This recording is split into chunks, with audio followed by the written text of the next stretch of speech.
Good evening, everyone. We are going to start the next day of our class. Now, so far we learned about the nucleus of the atom. We learned about the nucleus of the atom, and under that we learned about the evolution of actually the discovery of the electrons, protons, and neutrons. Right? We learned about those things. Right? Then we came to the discussion about the energy, right? And we learned about the wave particle dual nature finally. We learned about the wave particle dual nature as well as the quantization of energy. So we talked about the quantum theory. So if we make a quick remind about these things, quantum theory, it was proposed by Max Planck in 1900, and he proposed that the radiant energy is in definite amounts. The radiant energy is quantized. That's what he said. He said the radiant energy is quantized, and there he used a new equation for this, that is E equals h nu. E is the radiant energy, and nu is the frequency. Right? Nu is the frequency. Then, with the help of that, Albert Einstein, with extending this idea about the quantum theory, he said that energy is in discrete quantities and energy is in special energy packets, right? Packets of energies. So he said that energy of one of those packets is also h nu, and he named those packets as photons. He gave the word photon for these packets, right? So then the energy of a photon is E equals h nu. We know that nu is c over lambda from the from the equation that we learned, c equals lambda nu. We can subject nu, that is nu equals c over lambda, right? So from that we can give that E is equals to hc over lambda. So that is the equation that we can use. Then we learned about the wave particle dual nature of matter. Right?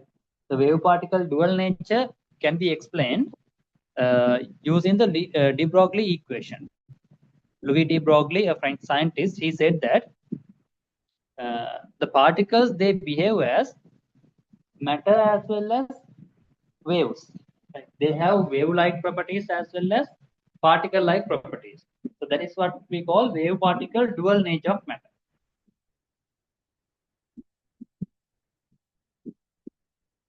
There he said that tiny masses, they show wave-like properties. The tiny masses can show wave properties. As a result, uh, they can act like a stream of radiation. That's what proposed by Louis de Broglie. To support his theory, he gave a new equation, that is de Broglie wavelength equation, that is lambda equals to h over p. H is the Planck constant and p is the momentum. Momentum also can be given as mv. So we can give the de Broglie wavelength lambda equals to h divided by mv.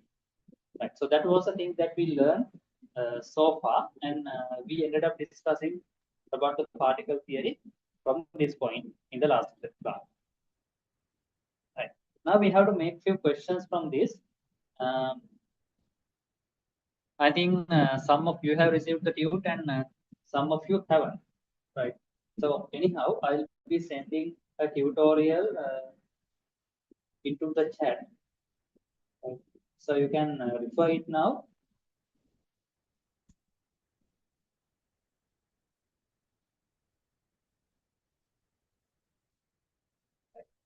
There's a tutorial in the chat, so you can get it open, and now we are going to discuss a few questions from this.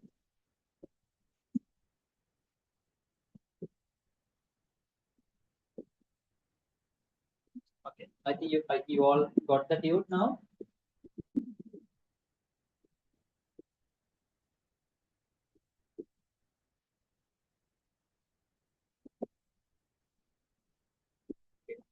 So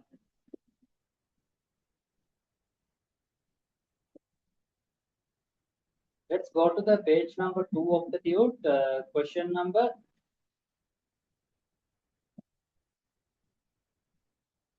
10 and 11. Question number 10 and 11. Right. I'll give you a couple of minutes to get the answer for this one because we have learned about these things last time. So I'll give you a couple of minutes to get these answers. Now try this quickly. Right. This time is for you. After that, I'm going to discuss this.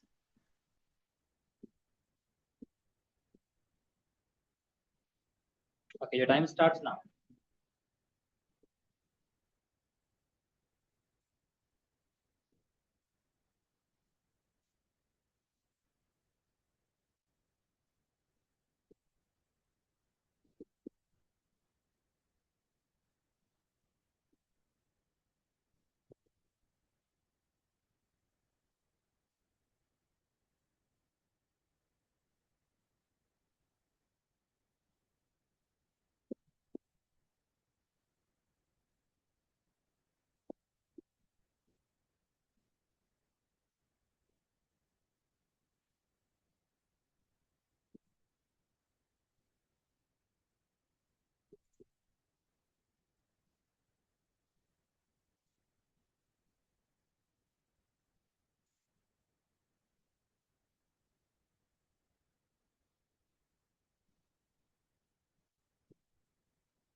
Right. Have you finished, Abutala?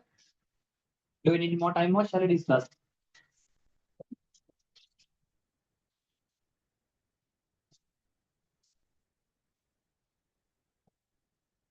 Who needs more time?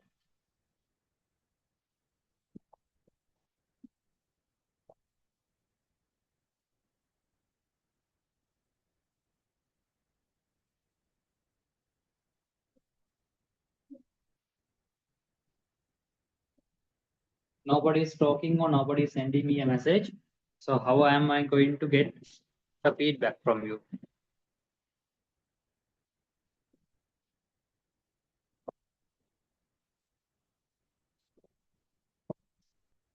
Do you need more time or shall we discuss? Tell me anything. Time මොනද නැත්නම් අපි discuss කරමුද?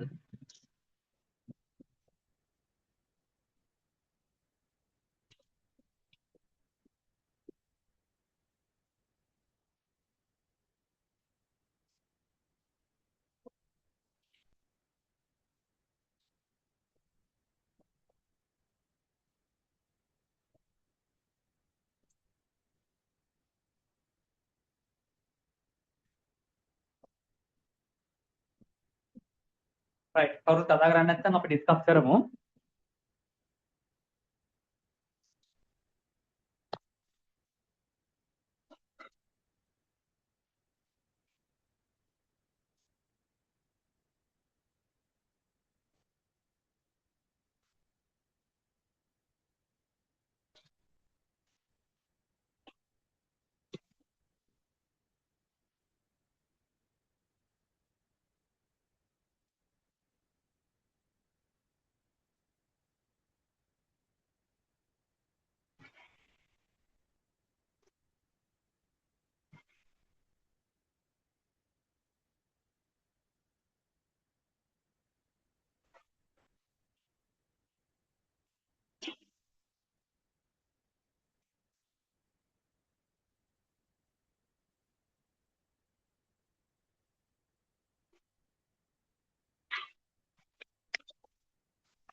Right. So if you look at the question number 10, now I asked you to do the questions 10 and 11.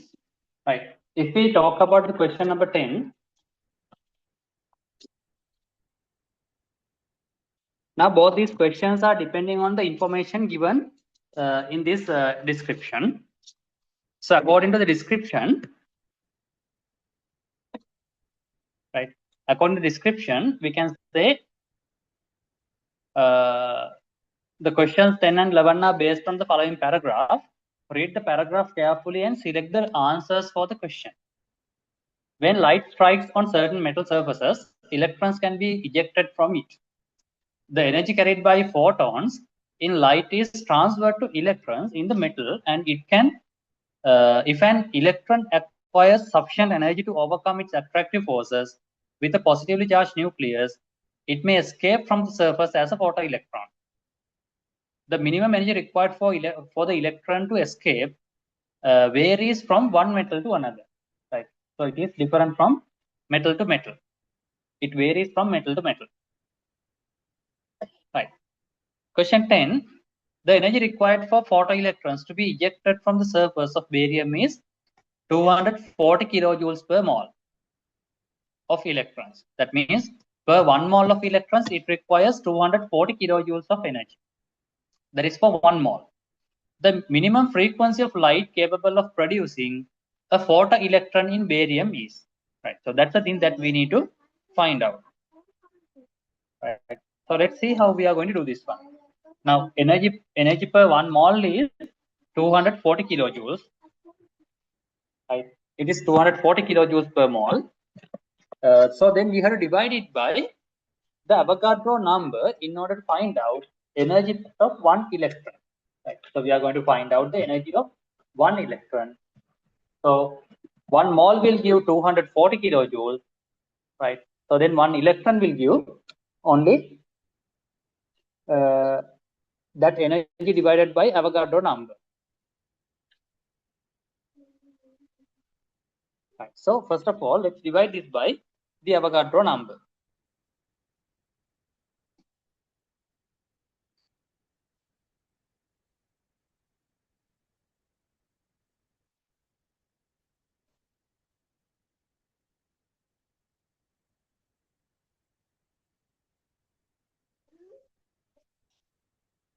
You can find out energy of 1 photon,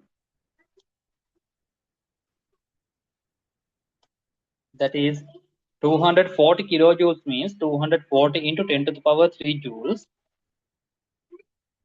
We can divide it by Avogadro number, that is 6.022 into 10 to the power 23 per mole. Now this is joules per mole.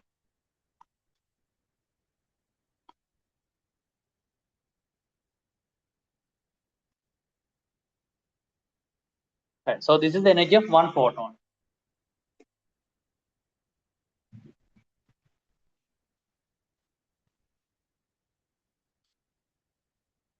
It is the energy of 1 photon. Right. So then you need to find out the minimum frequency of light which is capable of producing this photoelectron. Right. Now this is the energy. Now we know that energy of a photon equals to, you need to find the frequency. So it is h nu. So energy, we found it like this.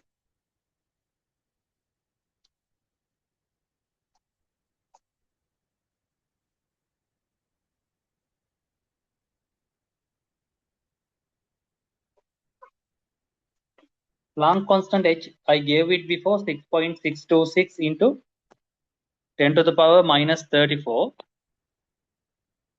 joule seconds into the frequency that is unknown. So we need to find out the frequency.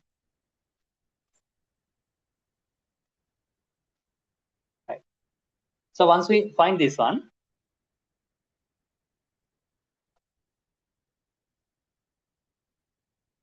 you can simplify and get the answer.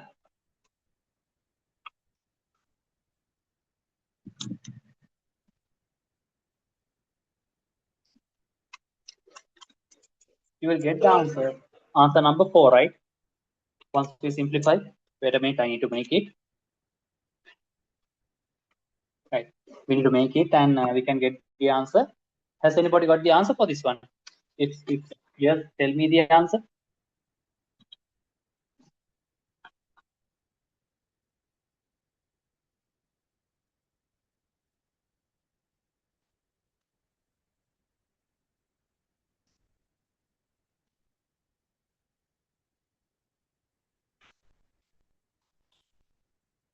Oh, no one got the answer. Right, okay, I'll give you the answer. Now we have to divide this one.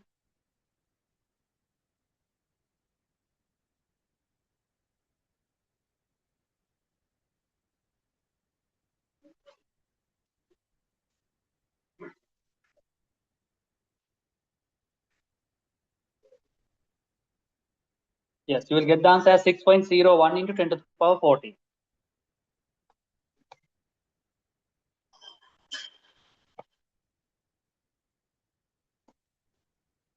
per second or hertz. Right, so this is the answer. So then, according to this, the answer will be the fourth one. Right, fourth one will be the answer.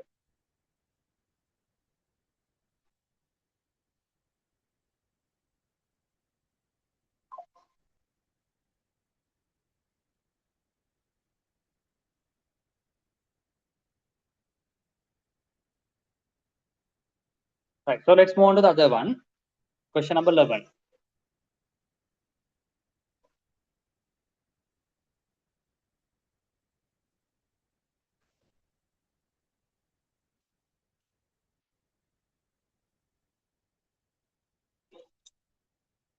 In 11,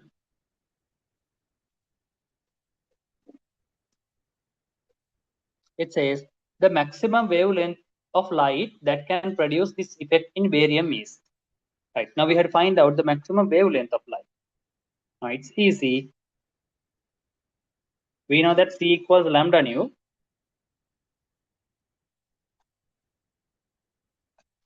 So lambda will be C divided by nu. Now C is the speed of light.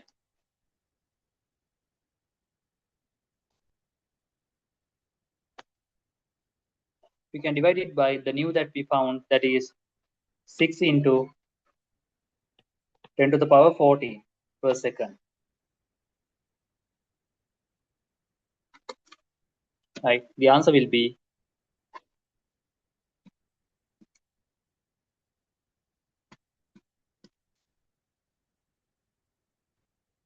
5 into 10 to the power minus 7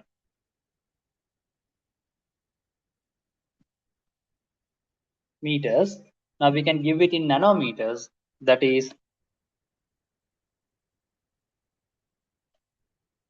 500 into 10 to the power minus 9 meters, means 500 nanometers is the answer.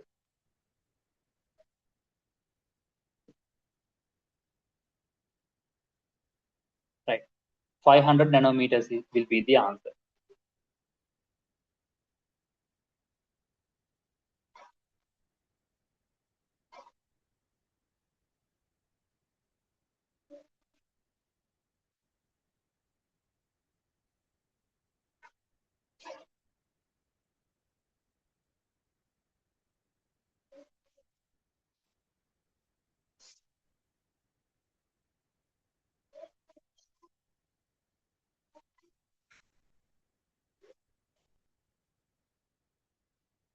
Right. So those are the two answers that we can get for those two questions. Now in the exam, you will get such questions, right?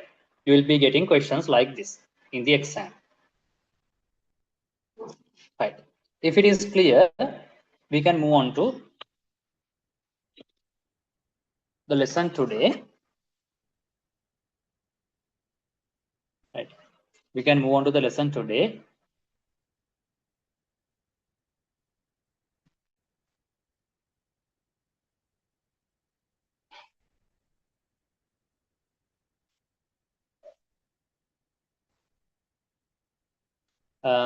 But if you have any doubts about these questions, now you can ask me, so I can answer you.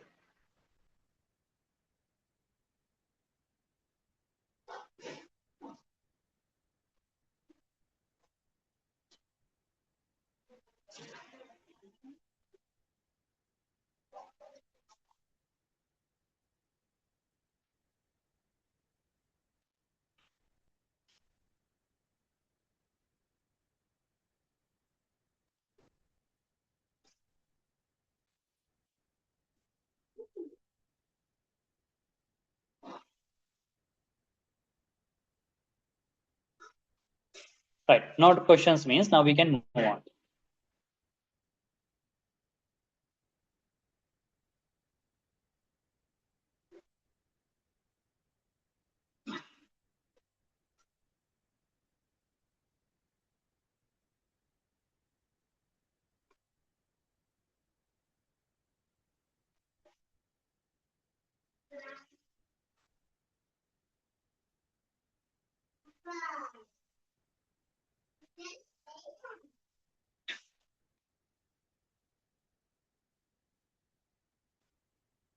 Right. So let's move on to the lesson today then. Now today we have to learn about uh, the electronic energy levels of the atom. Right. The topic is electronic energy levels of the atom. Right. So under that, we are going to learn about the Bose model of the atom. Right. We are going to learn about the Bose model of the atom over here.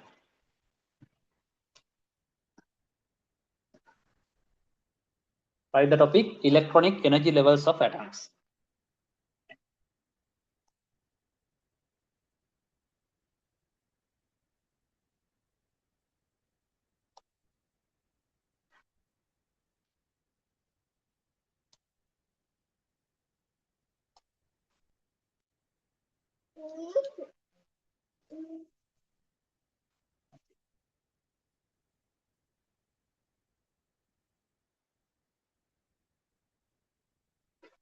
Right. Electronic energy levels of atoms.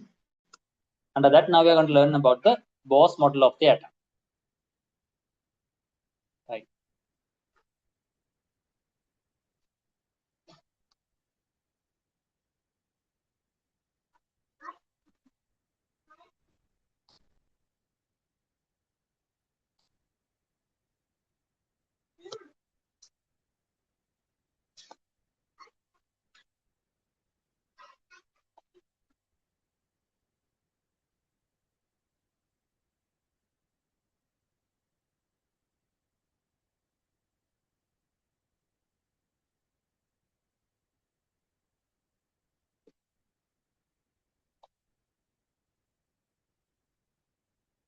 So we are going to learn about the Bose model of the atom.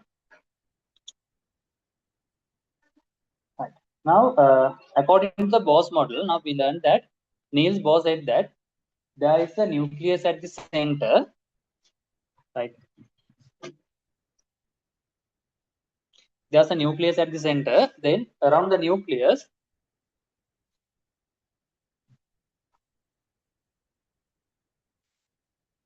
right, around the nucleus, there will be energy levels. There is a Bose model. Now he said that there's a nucleus at the center. There's a dense nucleus at the center. Around this, there will be energy levels.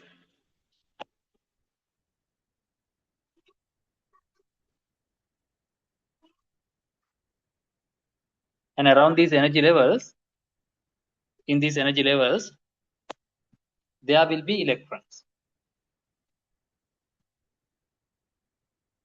That's what he said.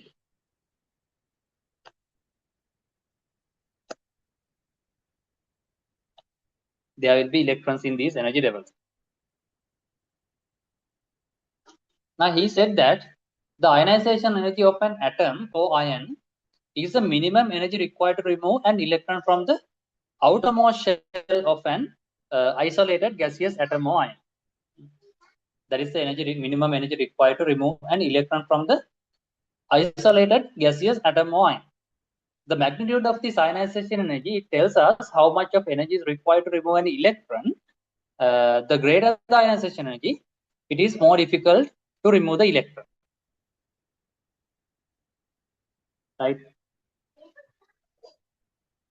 Then we can say the ionization energies for a given element, it increases successively as the electrons are being removed.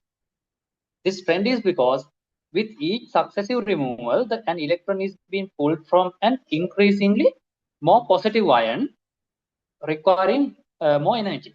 That means once the outermost electrons are being removed more and more, then the attraction felt by the electrons from the nucleus will be increased.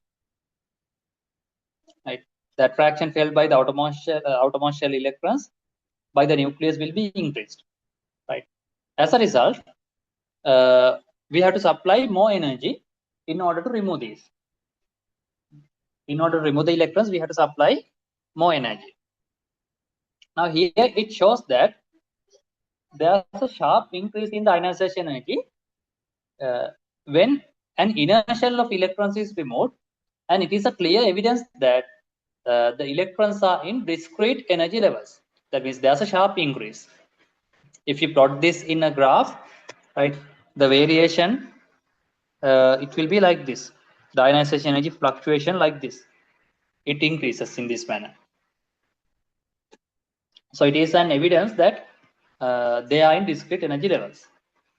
So that was the estimation that was given by Niels Bohr to predict about the energy levels. So he talked about the energy level concept with the help of this.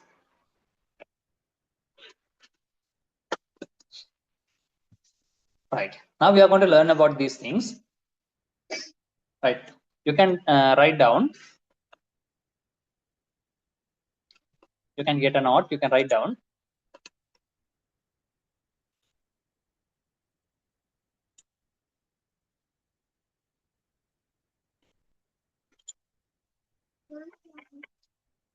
The ionization energy of an atom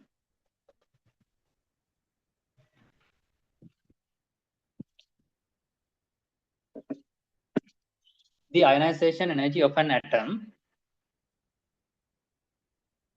or ion, the ionization energy of an atom or ion is the minimum energy required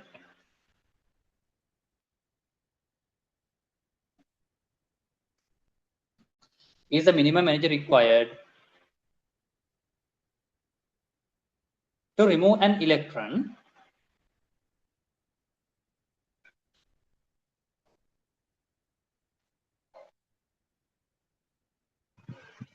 is the minimum energy required to remove an electron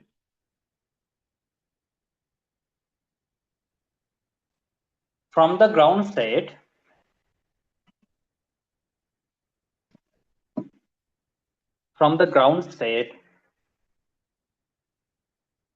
of an isolated gaseous atom or ion. From the ground state of an isolated gaseous atom or ion.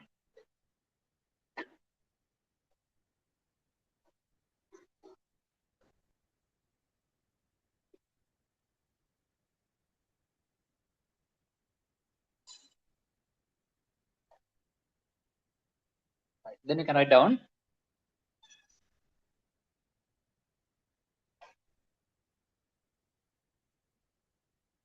magnitude of this magnitude of this ionization energy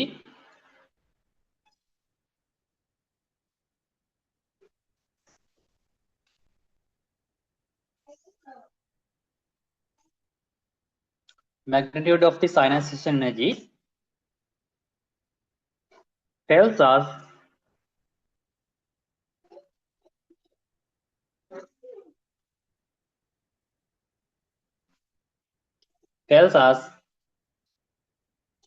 how much energy is required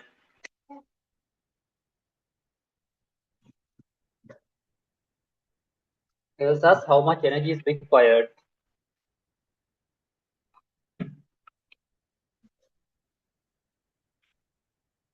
to remove an electron.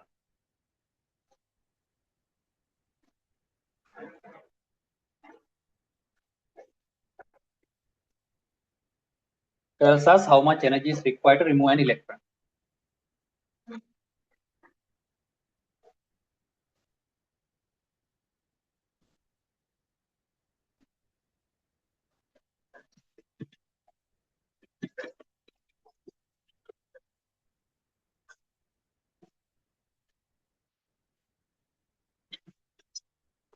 Right. Then you can write down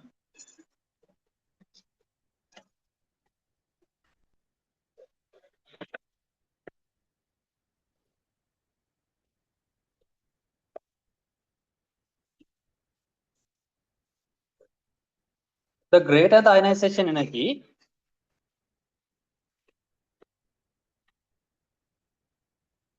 the greater the ionization energy,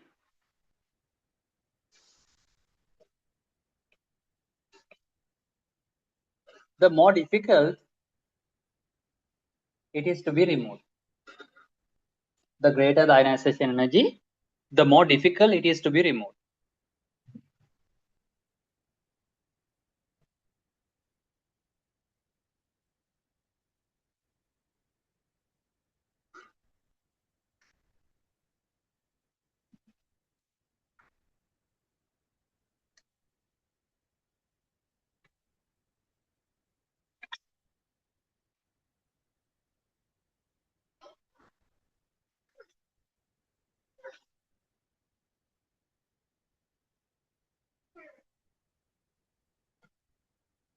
Right. Now you can move on. We can learn.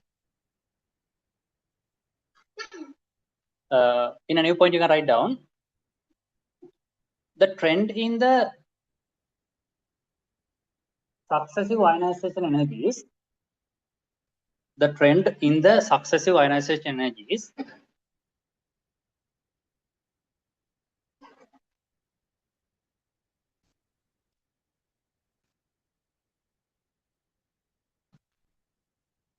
tells us that the trend in the successive ionization energies tells us that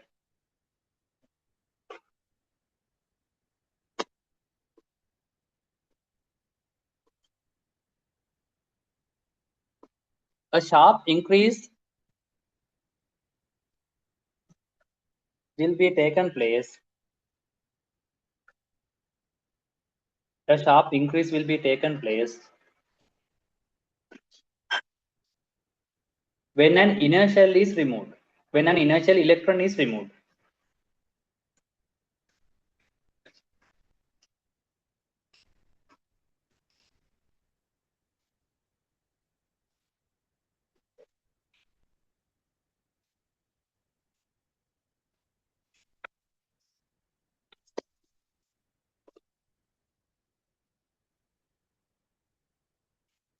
When an inertial electron is removed, comma, it is a clear evidence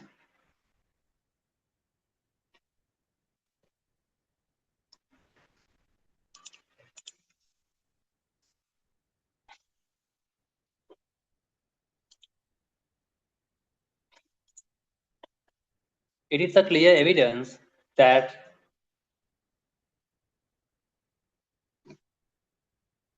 the electrons are in discrete energy levels.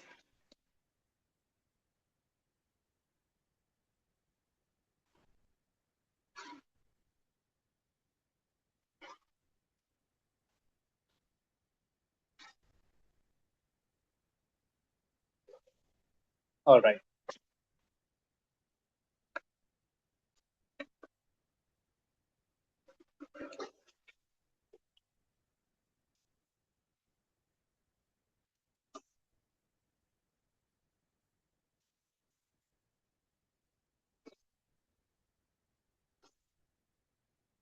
Okay. Try the next subtopic, atomic spectrum.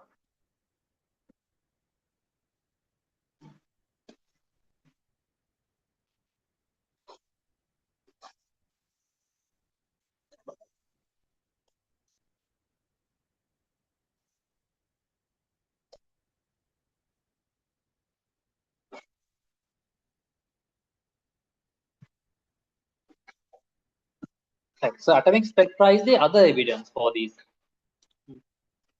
It is the other evidence for the electronic energy levels. Let's move on.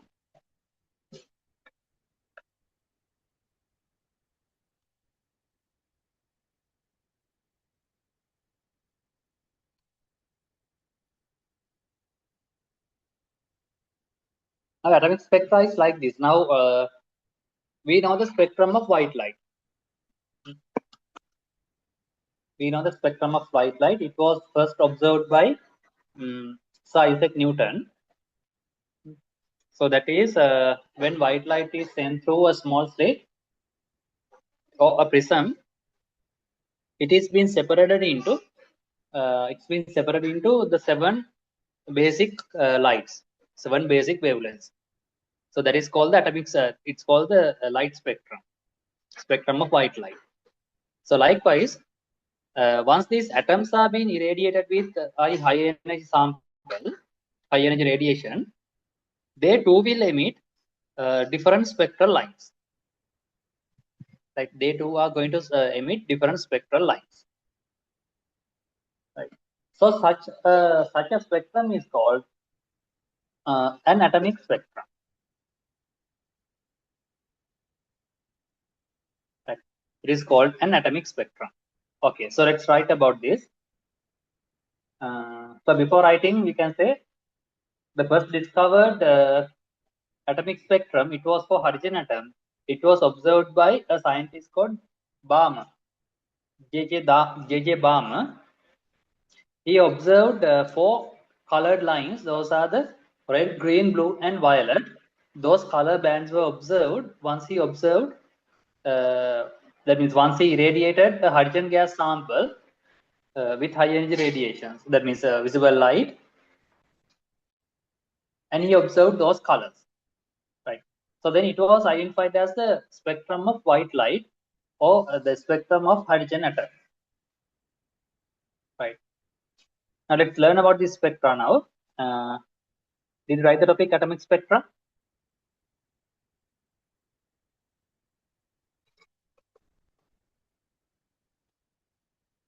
Okay, so let's write down.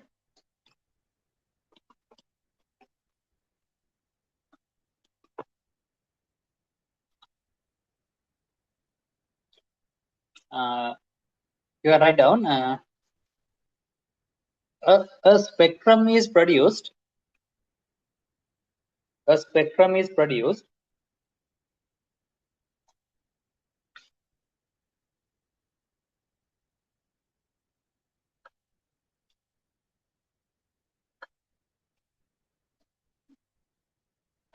a spectrum is produced when radiation from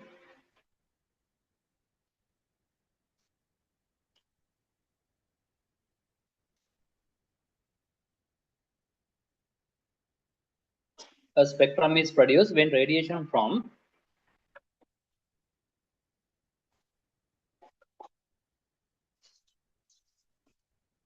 a radiation source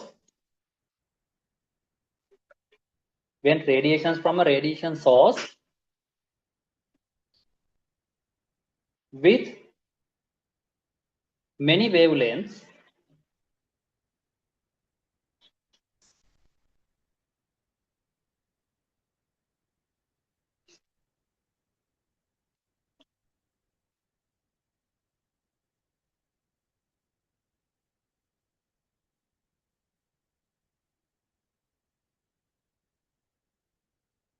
a radiation with many wavelengths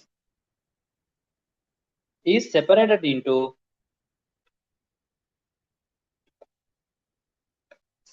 its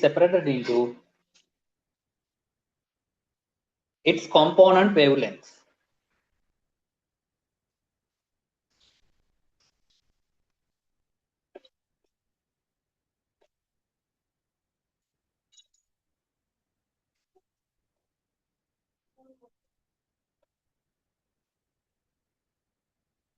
It is separated into its component wavelength.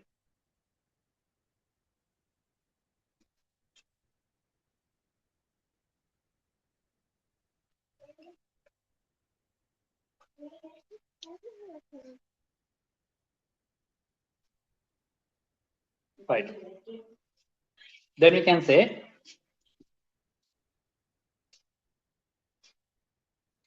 an atomic spectra is produced. Actually, atomic spectrum, the singular word is spectrum. Spectra is a plural one. We can say an atomic spectrum is produced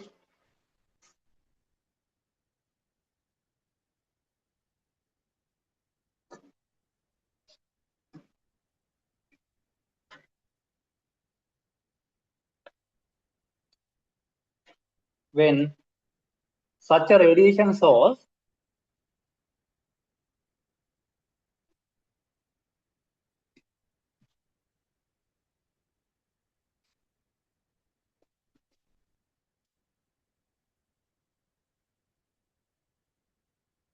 an atomic spectrum is produced when such a radiation source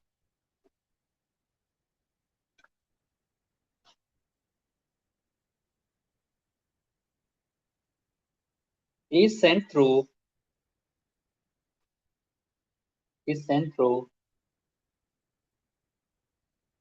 a gaseous sample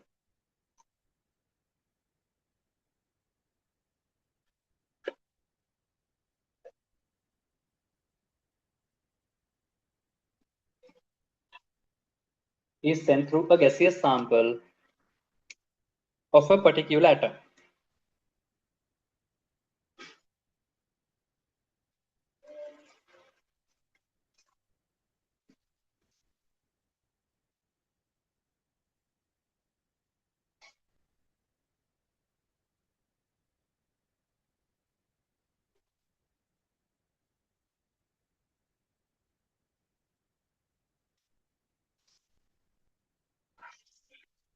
Right. In a new point, you can write down. Now, if you talk about this atomic spectra, it is divided into two main types. That is continuous spectra and line spectra.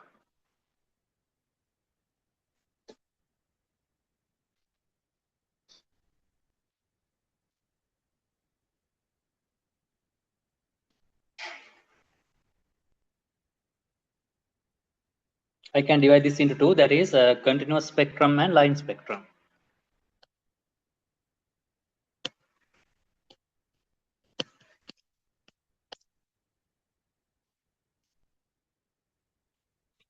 Right.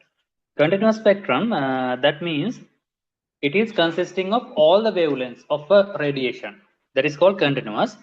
Line spectrum means the line spectrum is also of two types.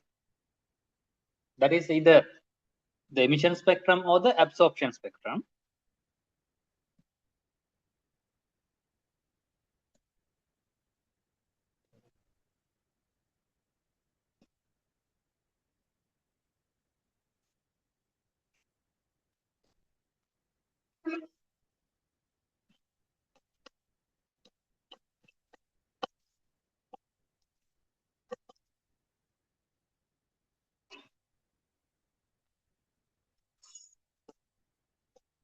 Like this. Now we are going to talk about these things. Now I told you that continuous spectrum, it consists of all the spectral lines. All the wavelengths are there. In a line spectrum, there are only few of them. That means some lines are missing. Right. So let's talk how this is happening. Right. You can write down. There are two main types of atomic spectra.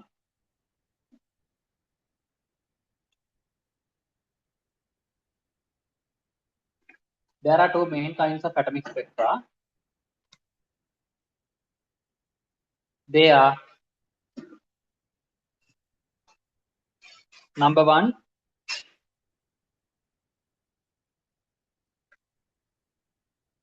continuous spectrum.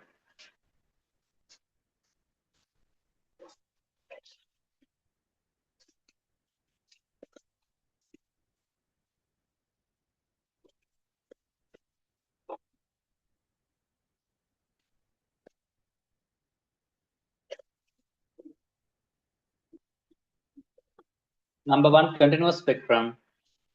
And number two, line spectrum.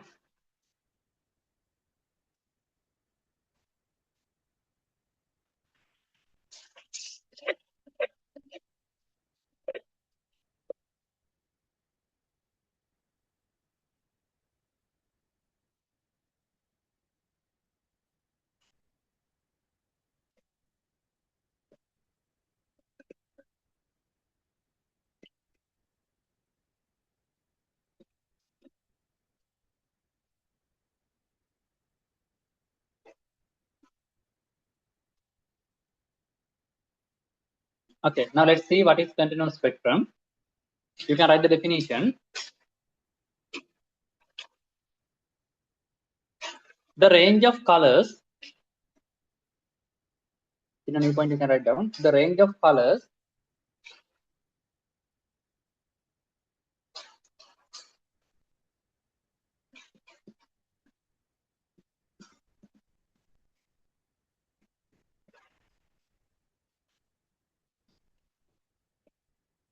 containing of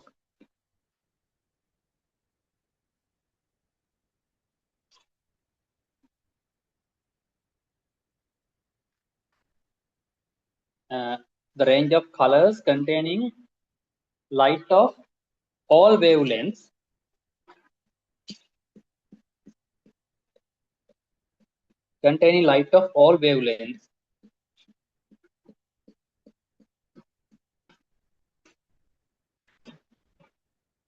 is called continuous spectrum.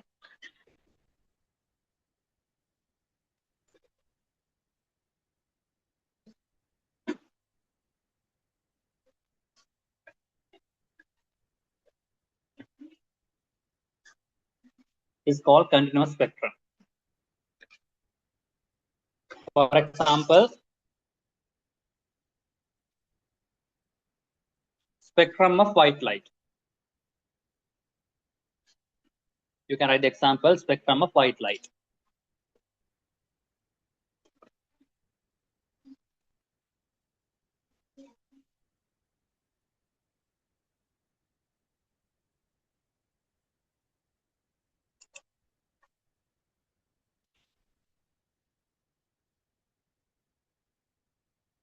Right. Then in a new point you can write down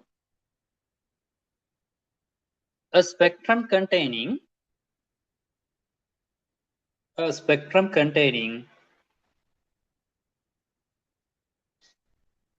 radiation of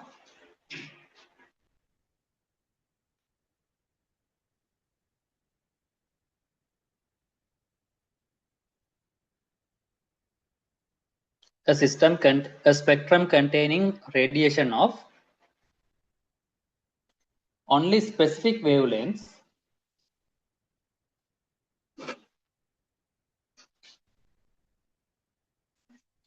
a spectrum containing radiation of only specific wavelengths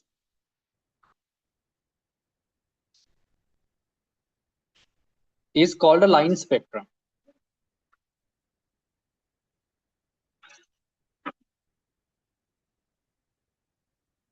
Is called a line spectrum.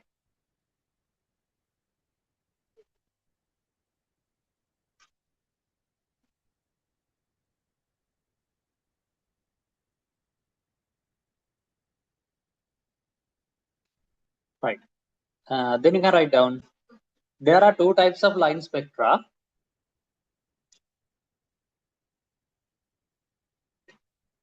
There are two types of line spectra.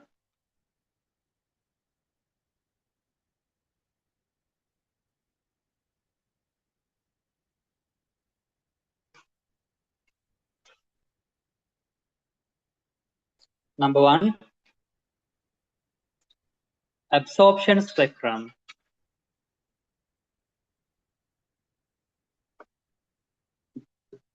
Number two, emission spectrum.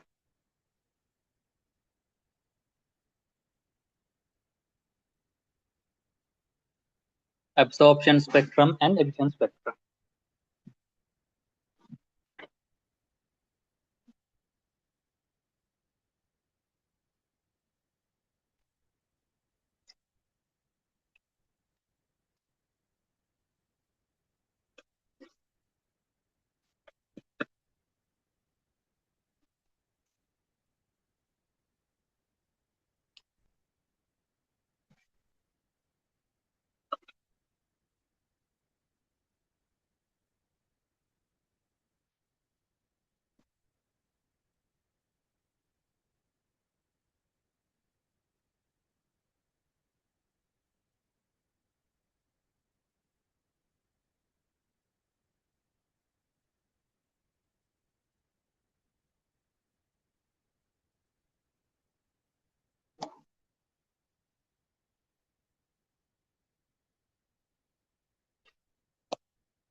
Okay, now this is the wavelength.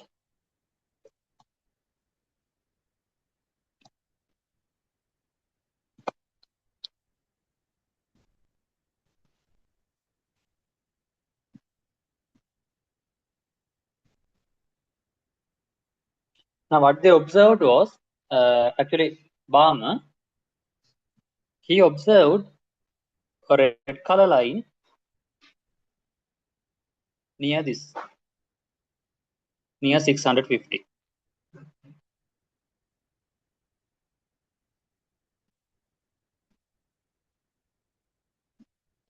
Then a green color light at around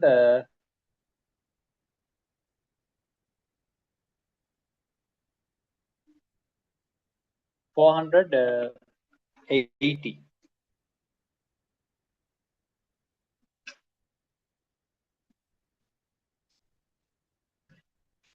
Then a blue color line around 434.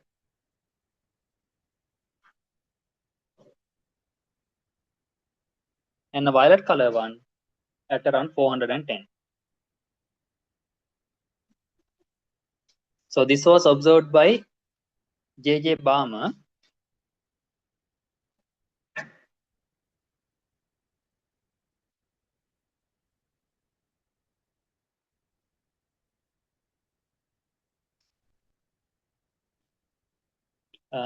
And it is called the line spectrum of hydrogen.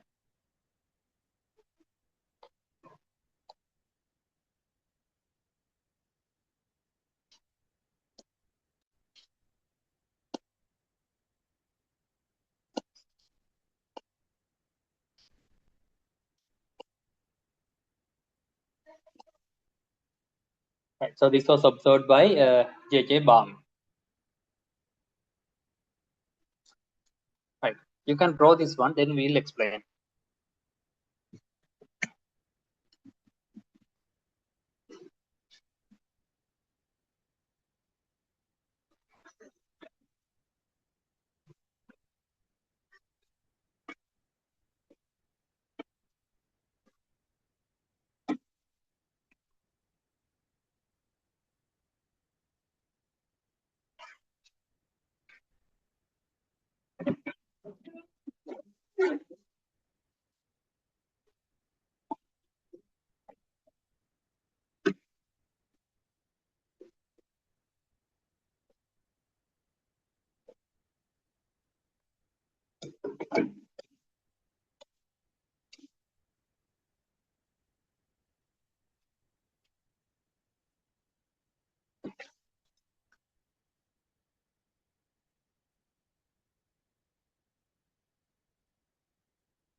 if you have the colors, you can draw it colorfully, or else you better draw the lines and name them as name them with these colors: violet, blue, green, and red.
Right. Have you finished drawing?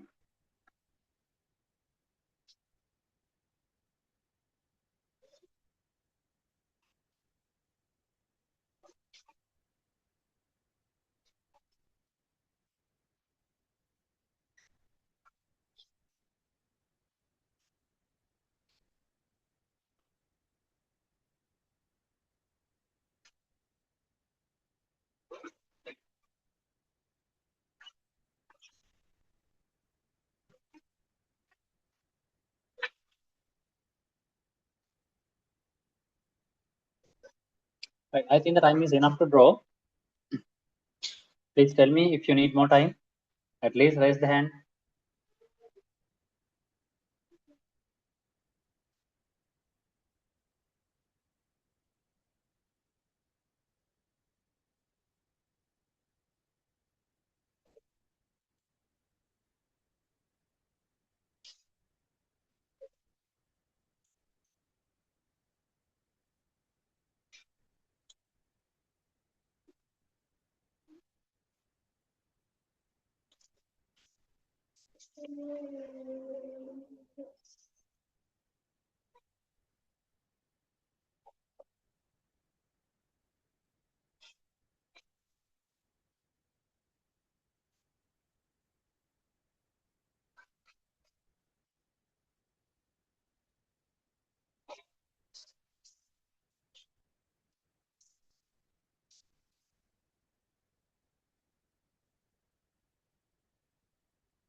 Right. So let's move on then. Now we are going to learn how this atomic spectrum can be predicted, interpreted.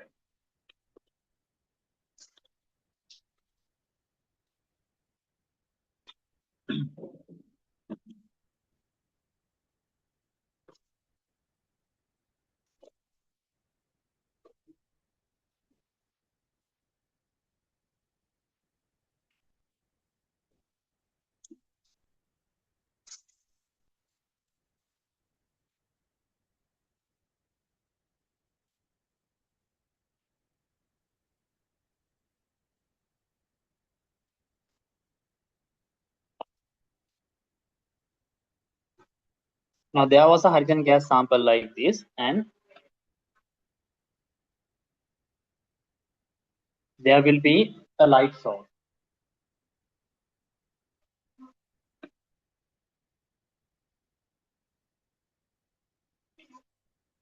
Once this light source was passed through,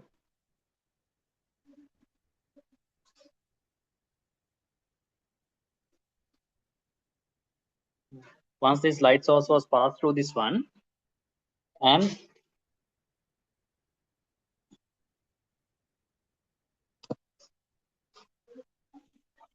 it was fallen onto a screen, a photographic screen.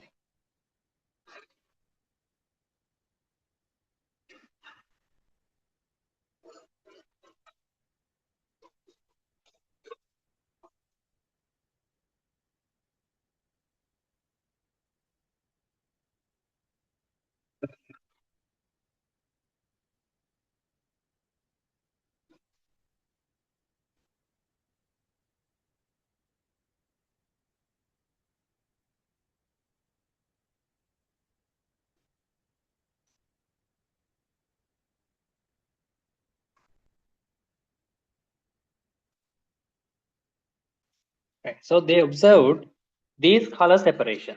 Right. They observed these color bands.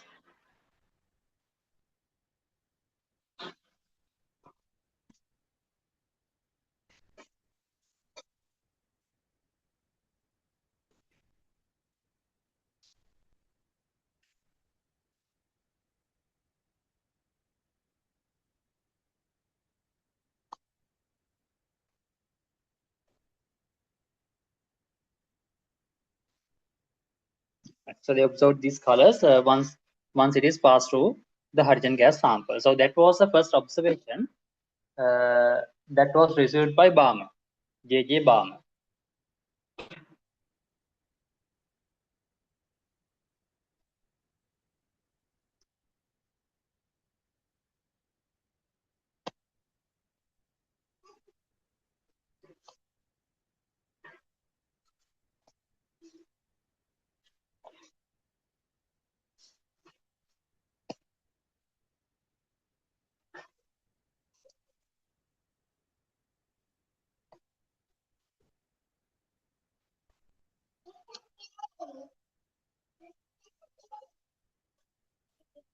Right. So this was observed. So this was the experiment conducted by J.J. Balmer. Right. So before drawing this one, you can write down. In mid 1800s,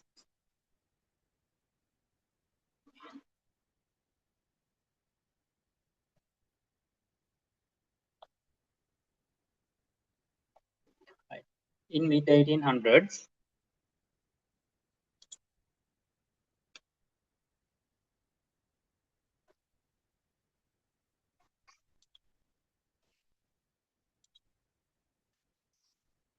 scientists studied about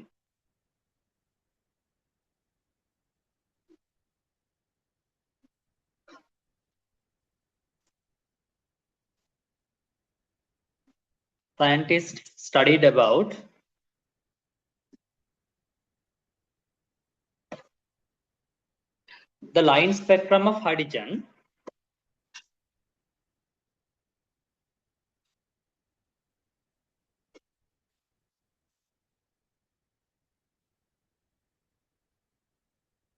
Scientists studied about the line spectrum of hydrogen, and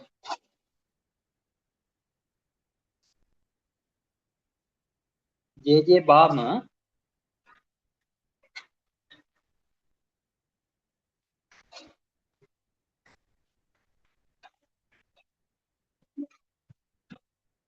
was able to study, or you can say J.J. Balmer was able to observe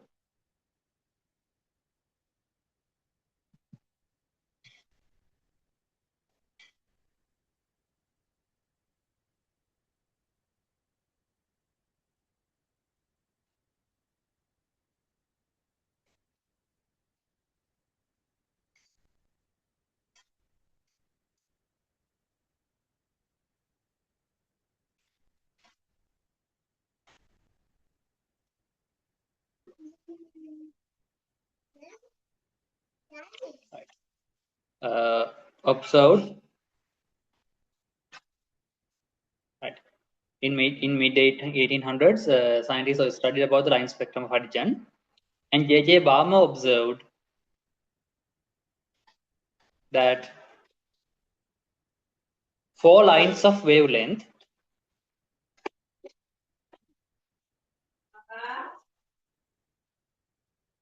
J.J. Balmer observed that 4 lines of wavelength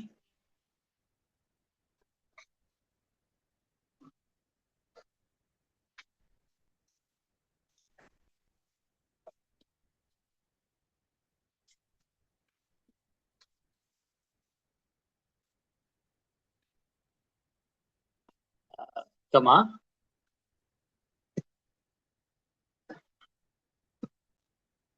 656 nanometers, right?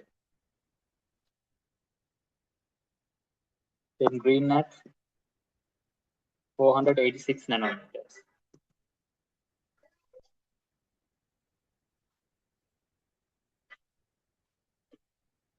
then blue at 434 nanometers.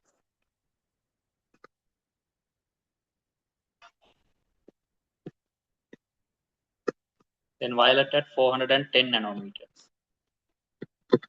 Right. J.J. Baum observed that red at 656, green at 486, blue at 434, and violet at 410. Spectral lines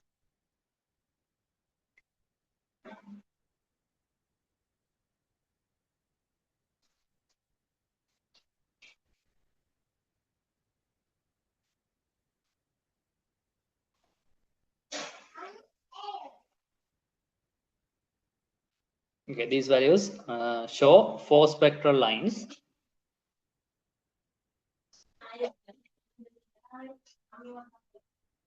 In the spectrum.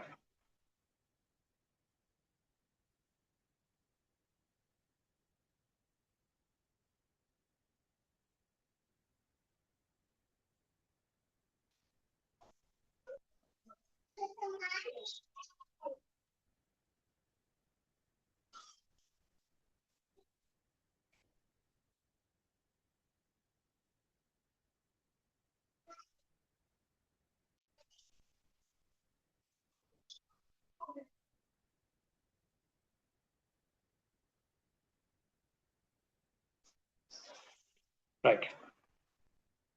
Then you can draw this one. So this is the experiment that was conducted by Baum.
Right. Finish drawing.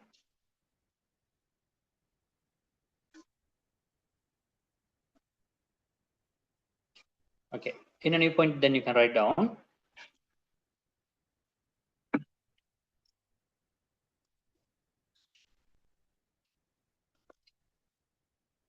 The Bose atomic model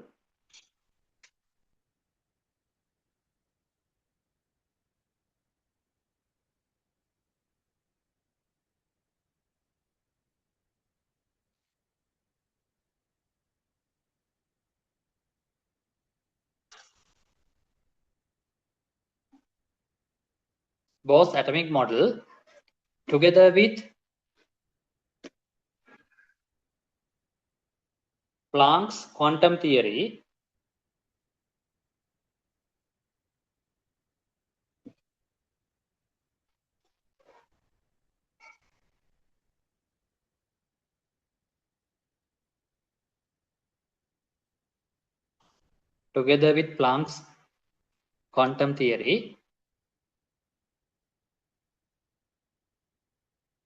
was capable of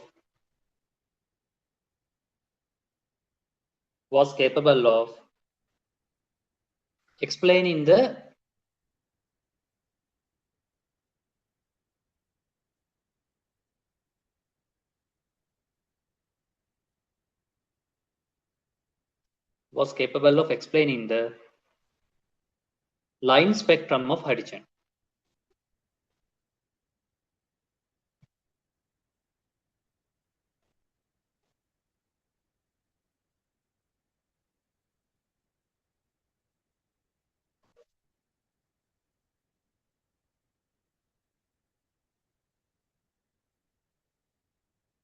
Right, so it was capable of explaining the line spectrum of hydrogen.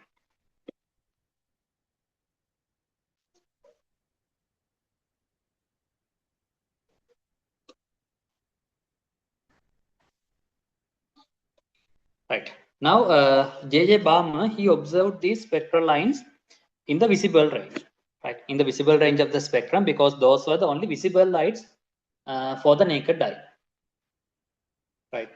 It was the only visible, that means it was only visible for the naked eye. Then there was another scientist called Lyman, T. Lyman. He thought of having spectral lines in the ultraviolet region, right?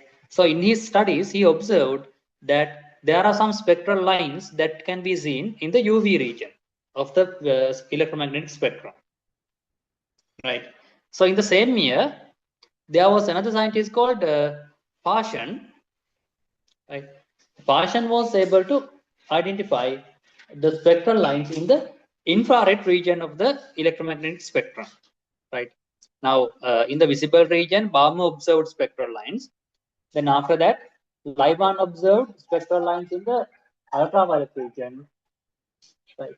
Then uh, Parshan observed spectral lines in the infrared region. Right. So with the help of that, they were able, that the scientists were able to predict about the spectral lines. They were able to predict about the spectral lines that were formed due to the electron transitions. Right. So let's talk about the electron transitions after discussing this.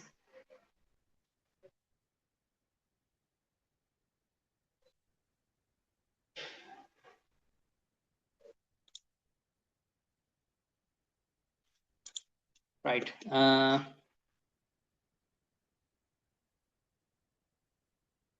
Okay. In a new point, you can write down after the discovery of the spectral lines.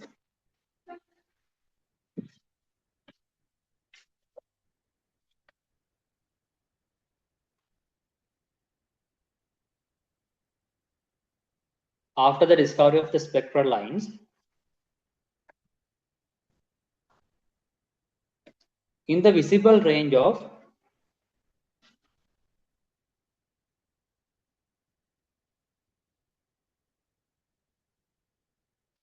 after observing the spectral lines in the visible range of electromagnetic spectrum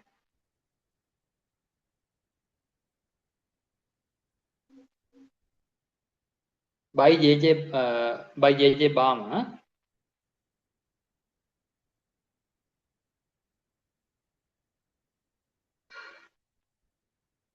comma,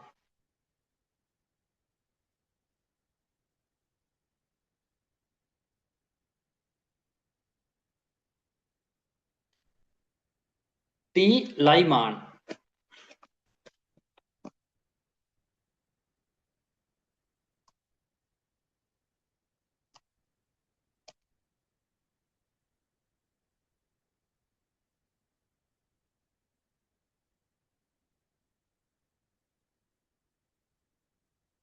T. Lyman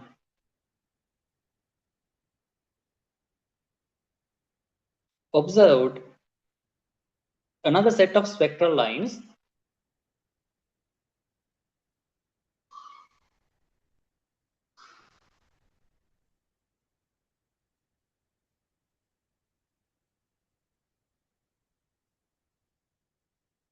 T. Lyman observed another series of spectral lines in the ultraviolet region.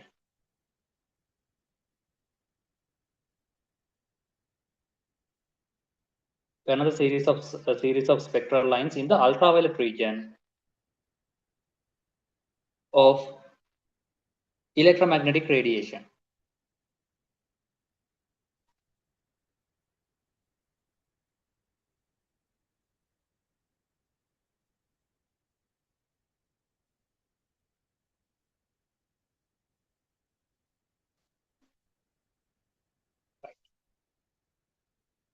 Then you can say, in the same year,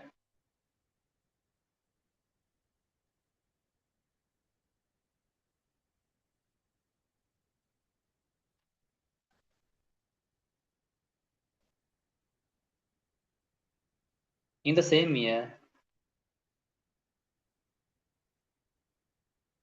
Paschen observed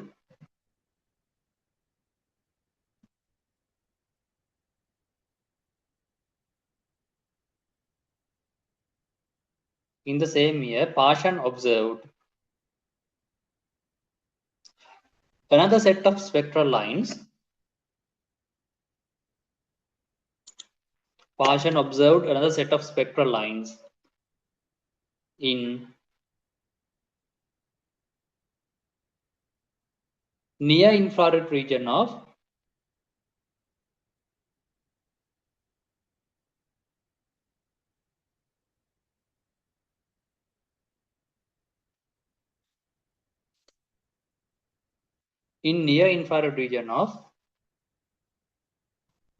electromagnetic radiation.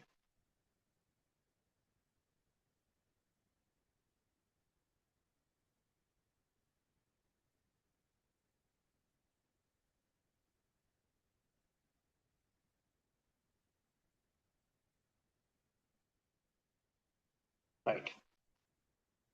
In a new point, you can write down later.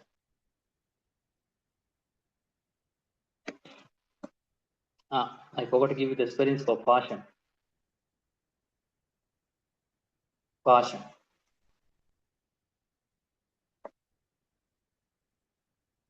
Right. You can write down later.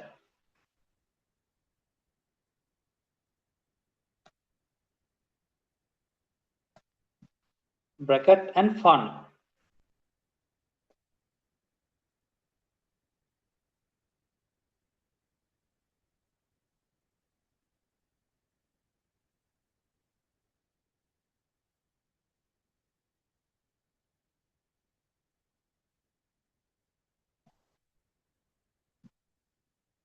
Later, Brackett and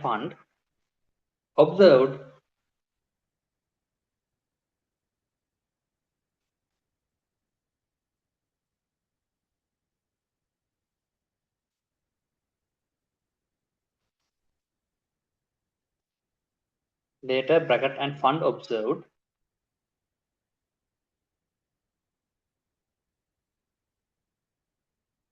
another set of spectral lines. There's another two sets of spectral lines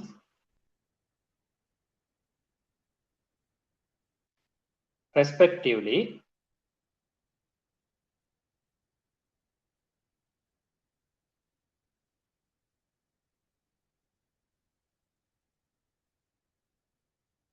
another two sets of spectral lines in the infrared region and far infrared region.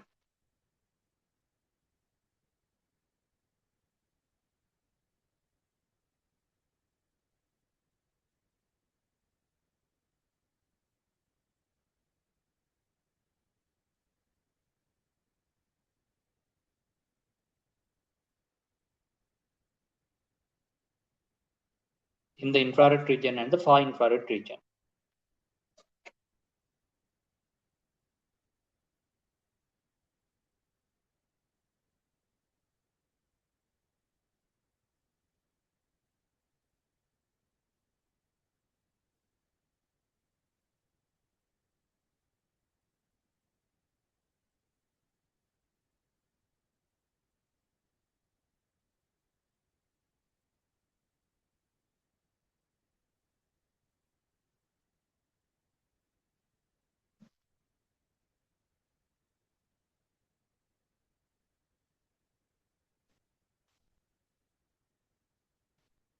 Right. So those are the observations of the spectral lines. Okay, now I think we can take our small break, 15-minute break, and after that, let's start discussing about these spectral lines and how these are being predicted. That means how these emissions are being taken place according to these observations.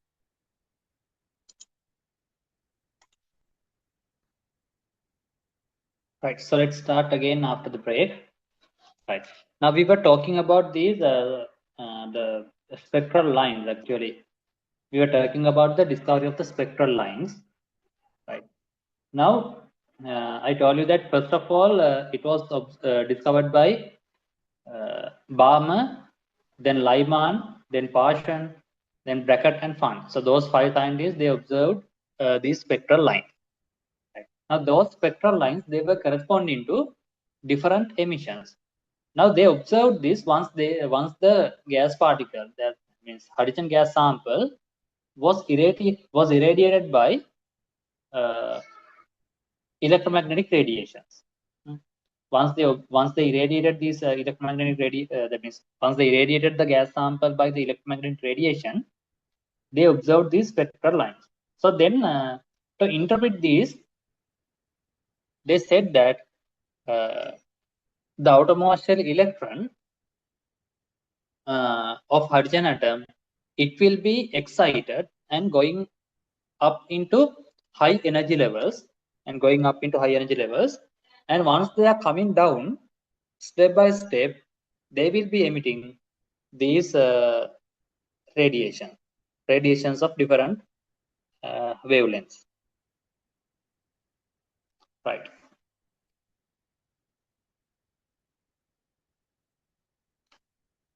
So let's see how this is taken place.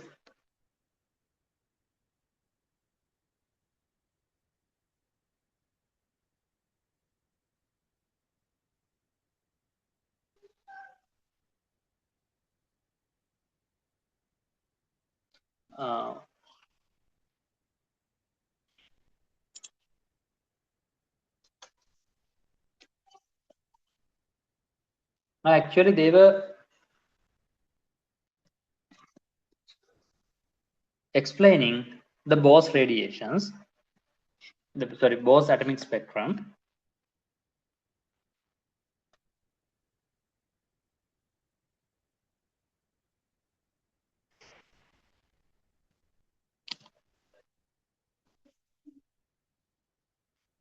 Now, here we have the nucleus.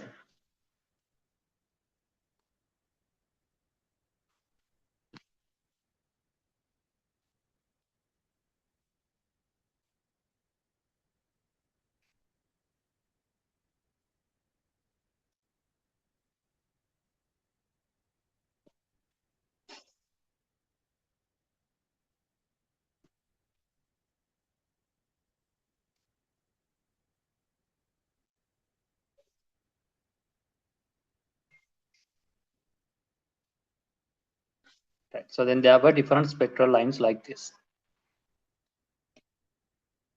Let's assume we have an electron over here. Then this is being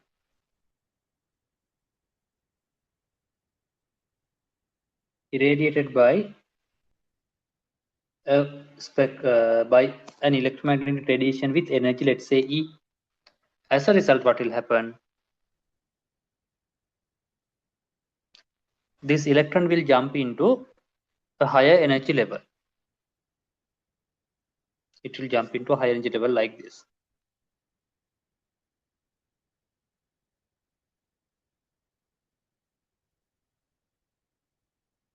Then it will be coming down while releasing energy. Let's say it is releasing E dash energy and comes down. Then from this point, it will be releasing E double dash energy and it will be coming down again. So likewise, so sum of these energies emitted will be equal to the sum of the energy that we supplied. But these energies which are coming down, that means energies corresponding to the spectral lines which are coming down, right? They will be unique to these emissions. So due to those emissions, these energies like E dash, E double dash, they will be showing some spectral lines. They will be plotting spectral lines with this one. That means spectral lines, they are shown. So those were the lines which were observed by those 5 scientists. Right. So those were observed by those 5 scientists. Balmer, Lyman, Paschen, Brackett, and Fun.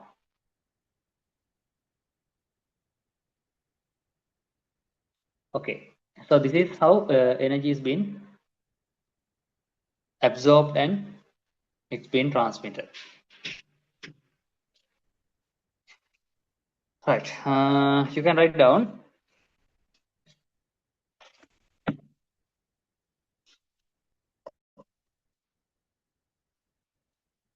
the outermost shell electrons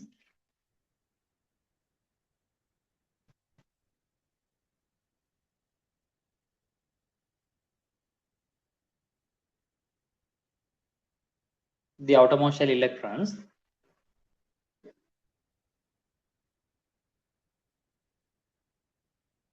of the hydrogen atoms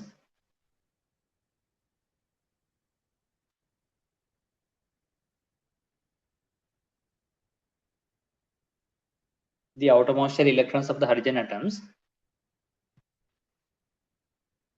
will absorb energy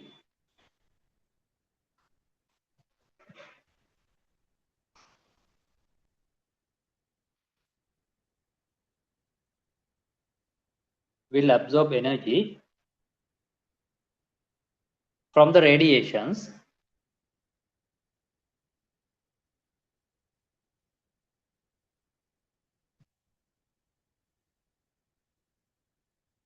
will absorb energy from the radiations from different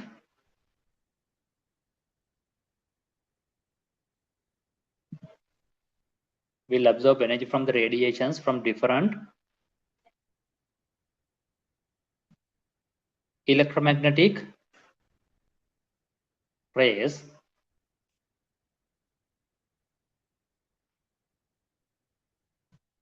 from different electromagnetic rays and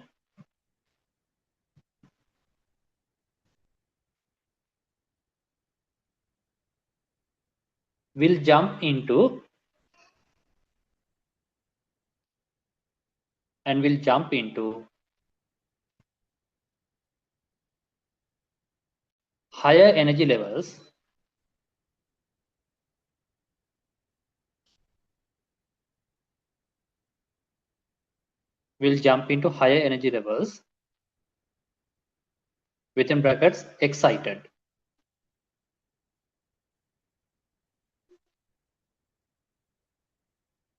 will jump into higher energy levels within brackets excited.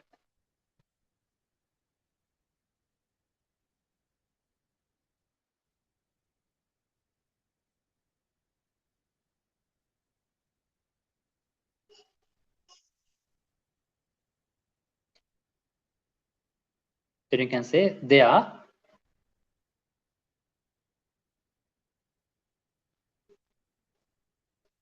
unstable. We can say the electrons are unstable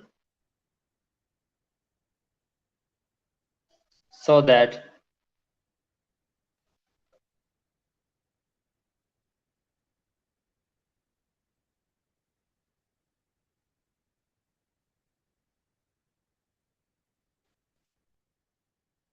the electrons are unstable so that they will come down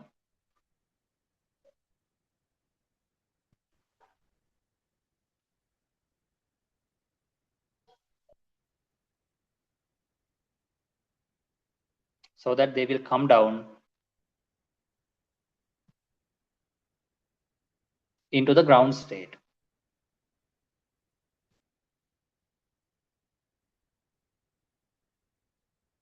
So that they will come down to the ground state.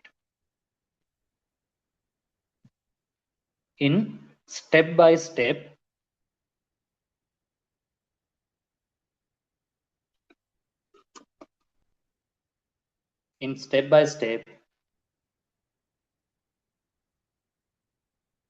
releasing of energy.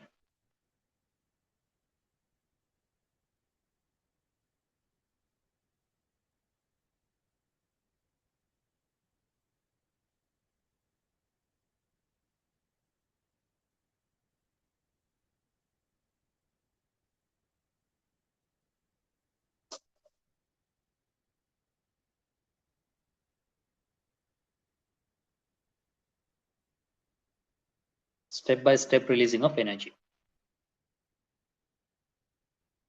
Right. Then you can say, then these emissions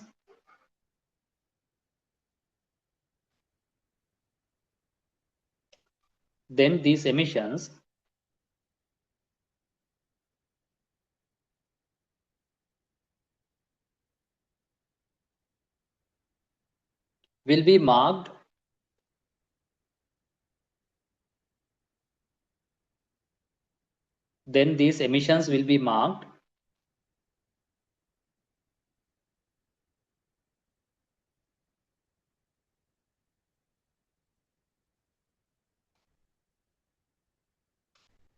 on a line spectrum.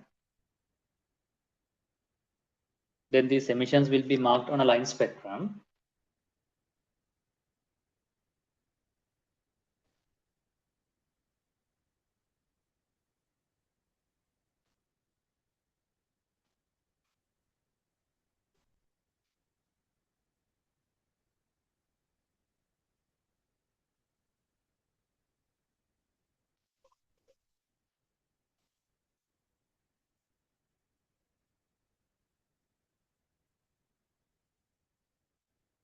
Showing different spectral lines.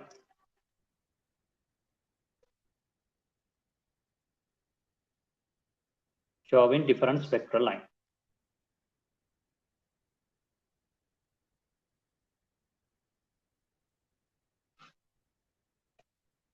Right, so that is what happening over here. They will absorb energy and right, they will absorb energy and then they will be going up to the upper energy levels, because there are lots of energy levels over there, and then because those are unstable, they will be coming down step by step, so that it will release energy. Right. As a result, it will release energy.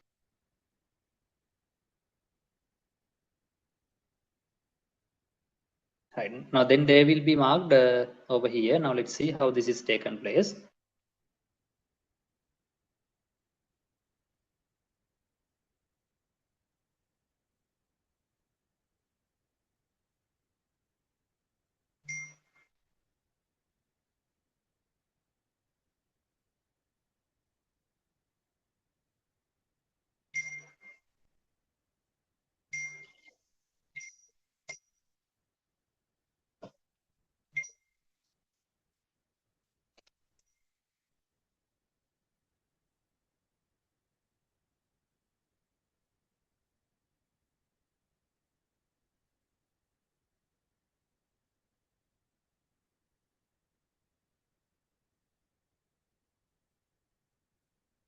Right. Now let's draw this one.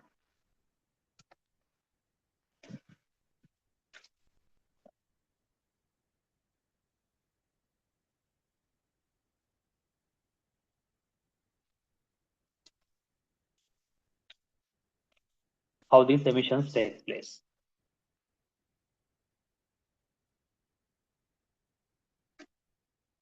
Now, according to the observations made by those 5 scientists, they drew these spectral lines like this.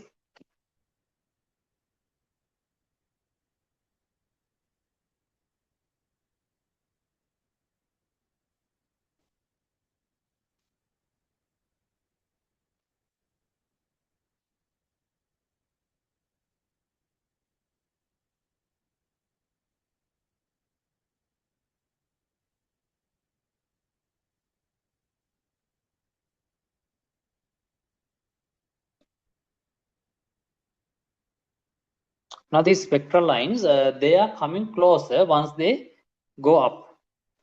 Once we are going away from the nucleus, right, they will become closer to each other.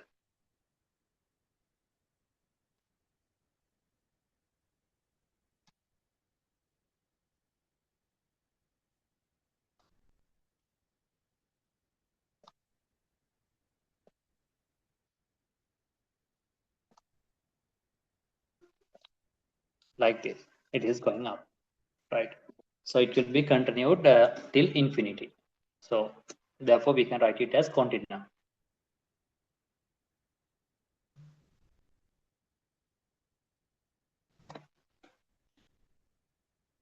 So at infinity, the energy will be 0. Now, from any higher energy level, right? From any higher energy level, if the electrons are dropped into the first energy level, those series will belong to the Lyman series.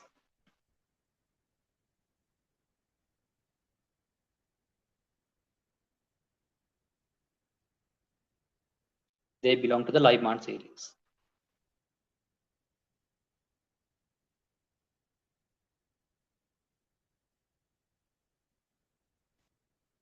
Like this, from any high energy level to the first energy level, it belongs to the Lyman series.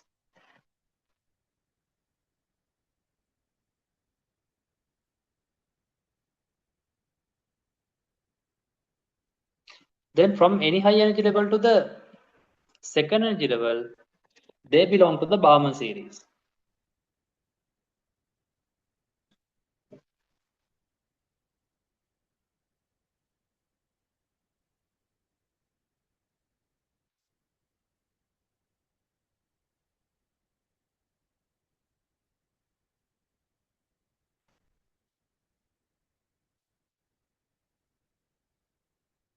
So these lines, they correspond to the Barman series.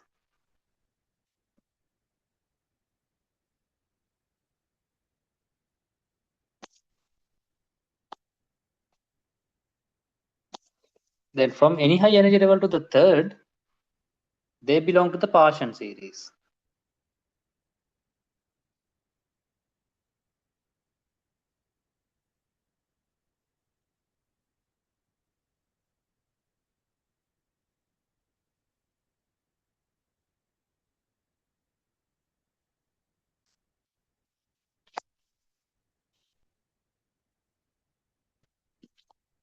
Then to the fourth one,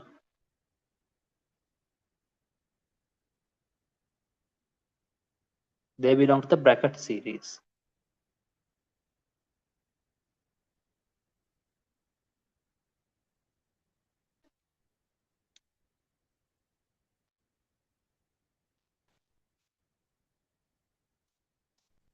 Then to the fifth one,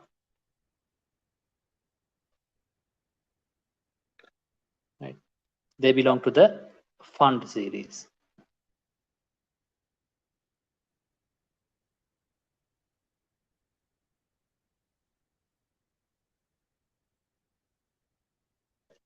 Right. So this is how these spectral lines vary. Right. The emissions of these electrons will be taken place in this manner, so that the spectral lines are taken place.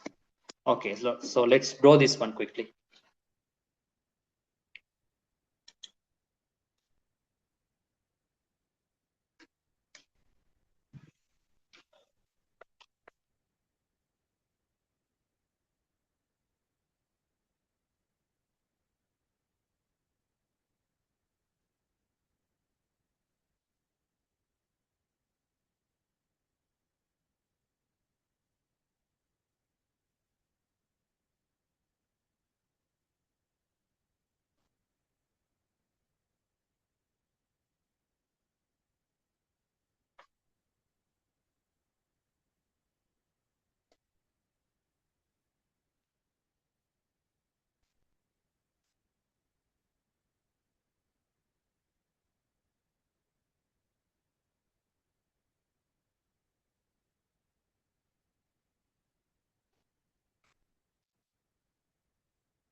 Right. Do you need more time to draw this one?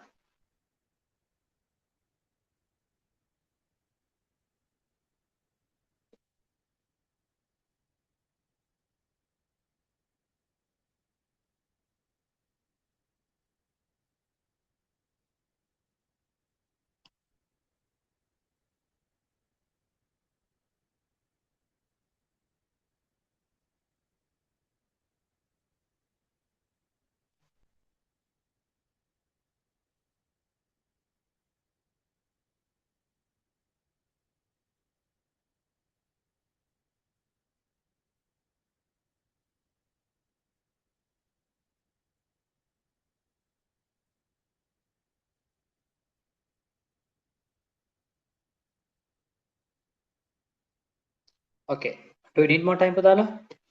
Please tell me, or else we can continue. At least send a message in the chat.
Okay, I think the time is enough, so let's move on.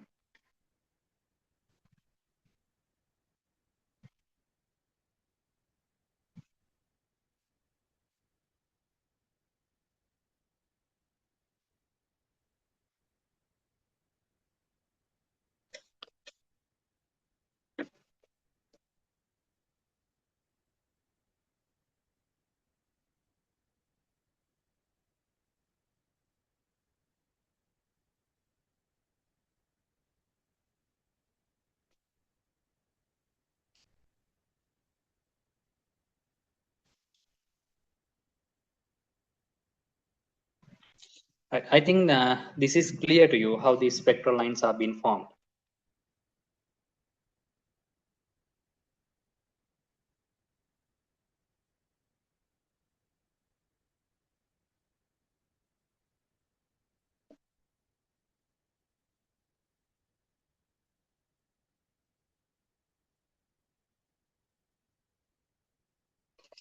Right. So then let's interpret about these things.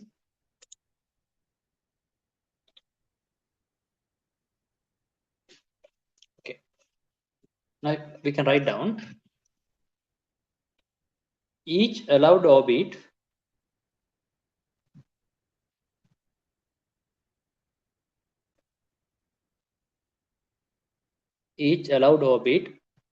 around the atom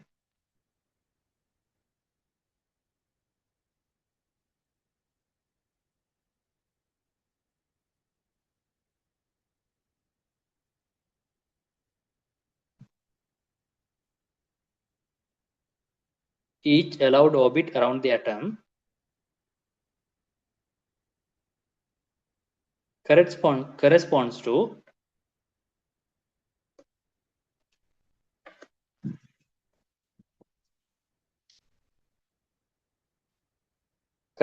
to different values of simple n. Different values of simple n, where simple n is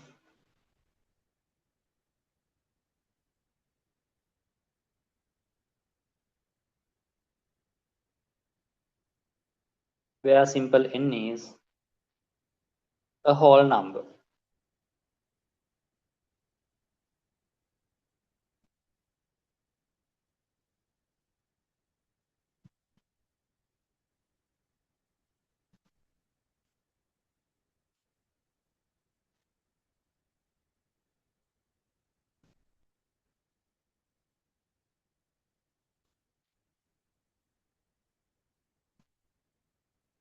Right, where simple n is a whole number.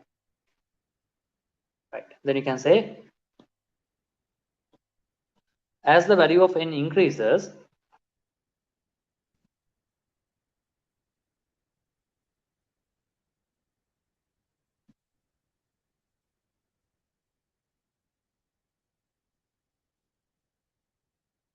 as the value of simple n increases,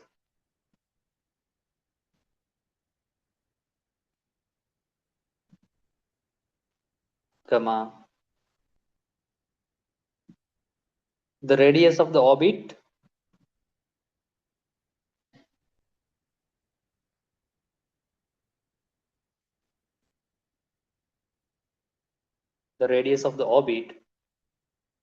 gets larger.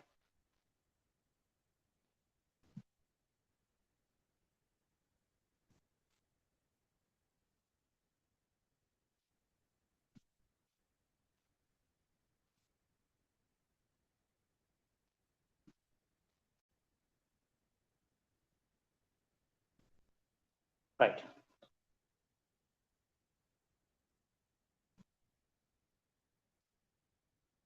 Then you can say the line spectra are the result of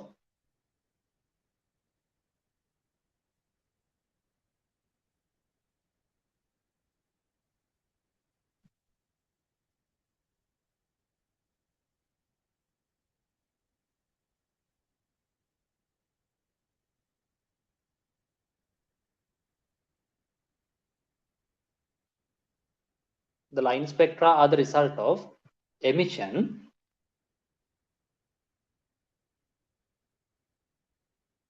when electrons fall from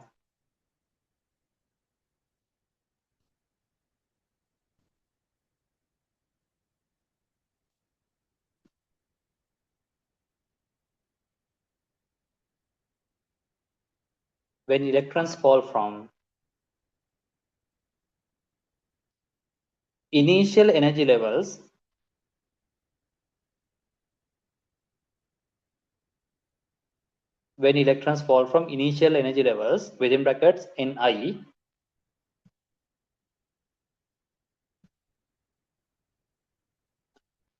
to the final energy level within brackets Nf.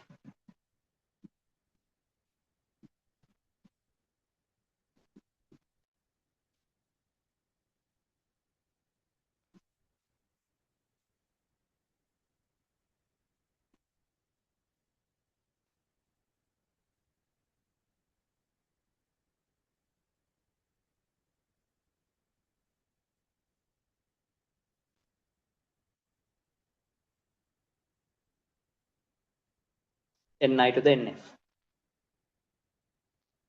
Therefore, the energy of a photon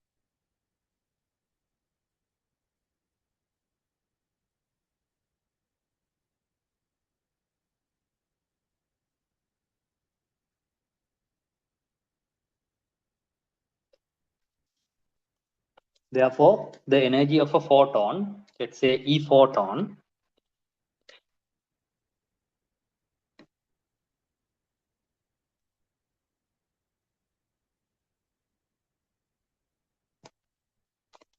equals to h nu, that is hc over lambda. Then energy of a photon, we can give it as the energy gap between the final and initial.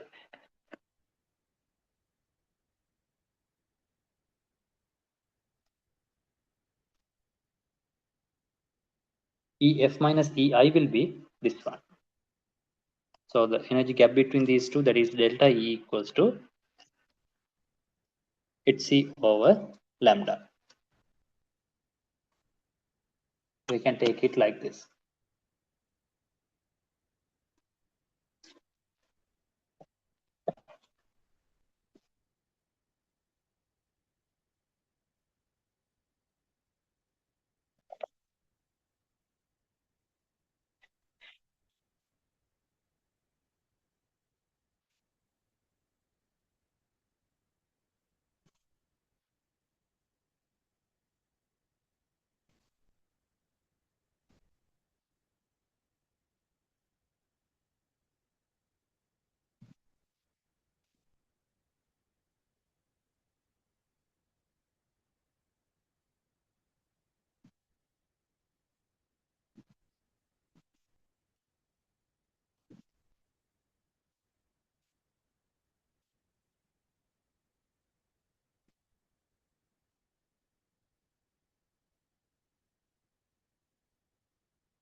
Right. I think I finished writing.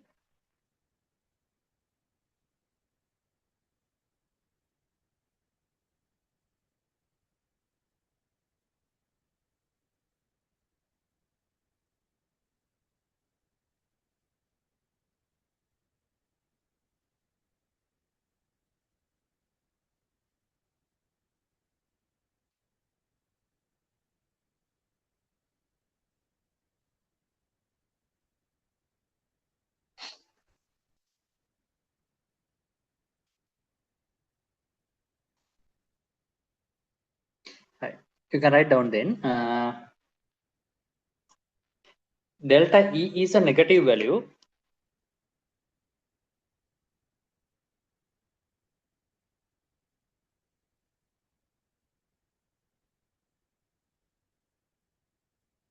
Delta E is a negative value for the emissions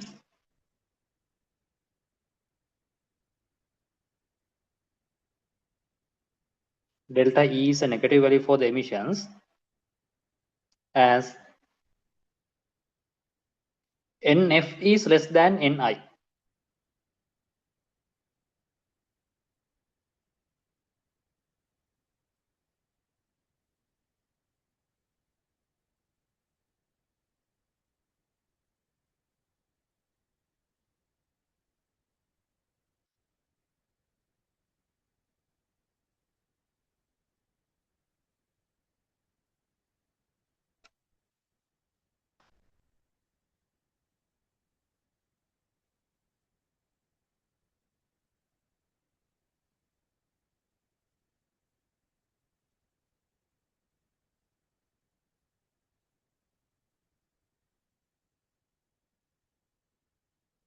Right.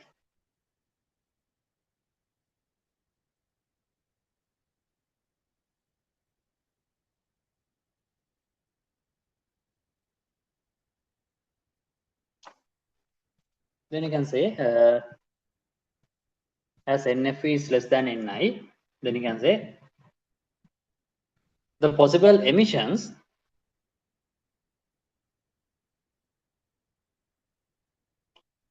emissions will result in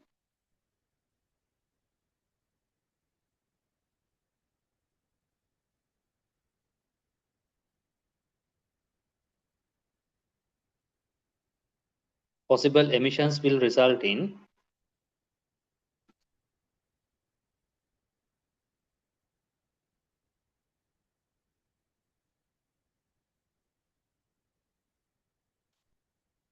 possible emissions will result in the line spectra seen for hydrogen.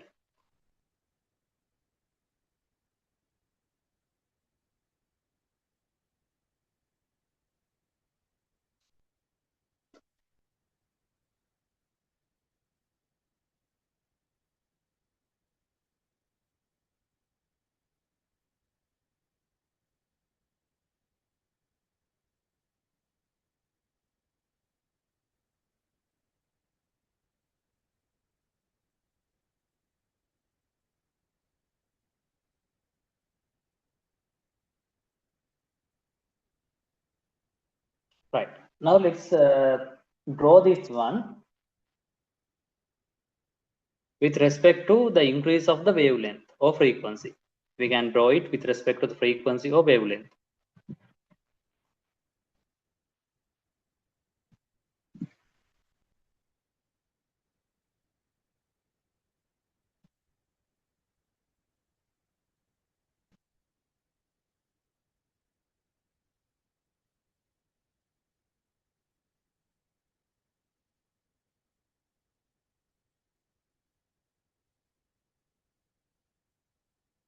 Right. So we are going to draw this one.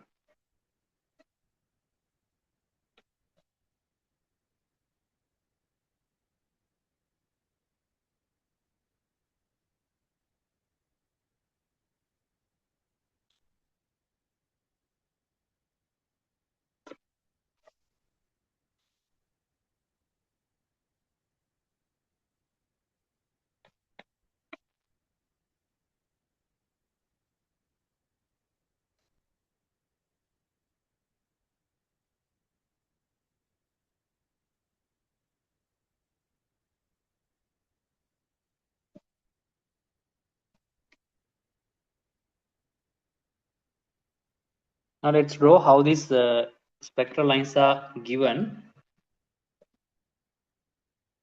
with the increase of the frequency.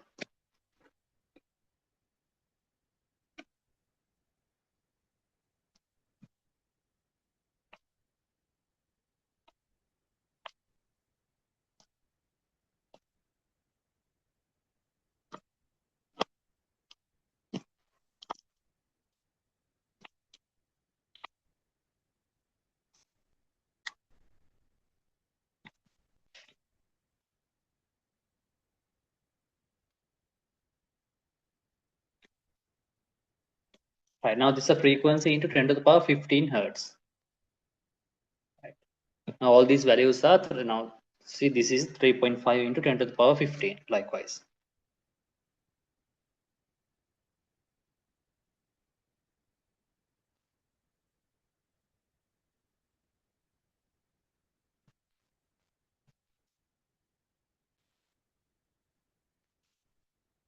Right. So let's see.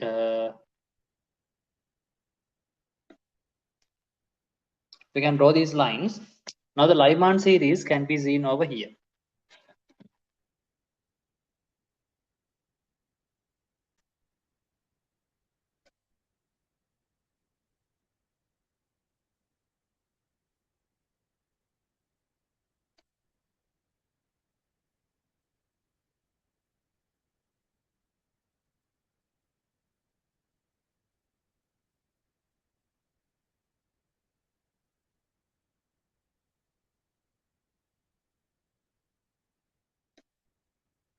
Like this. So this is Lyman series.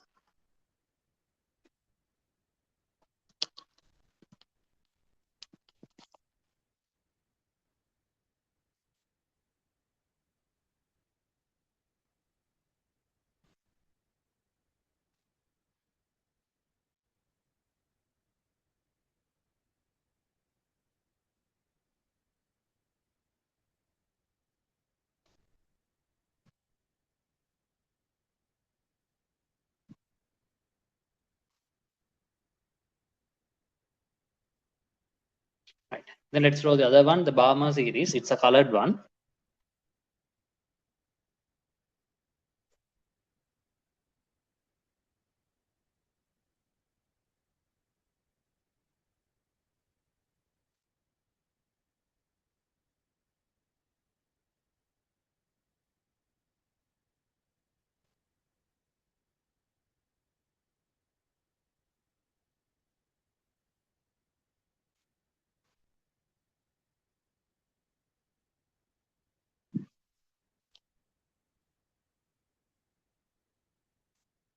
Okay, so this is the Balmer series.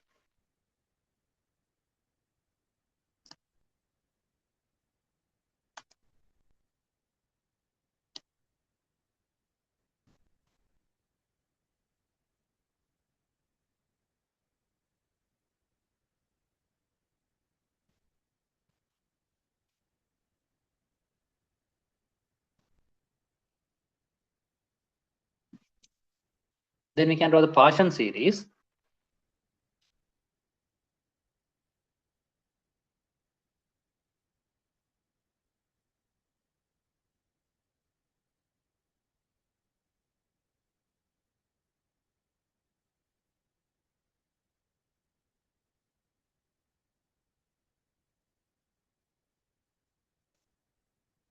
Like this. So this is the Paschen series.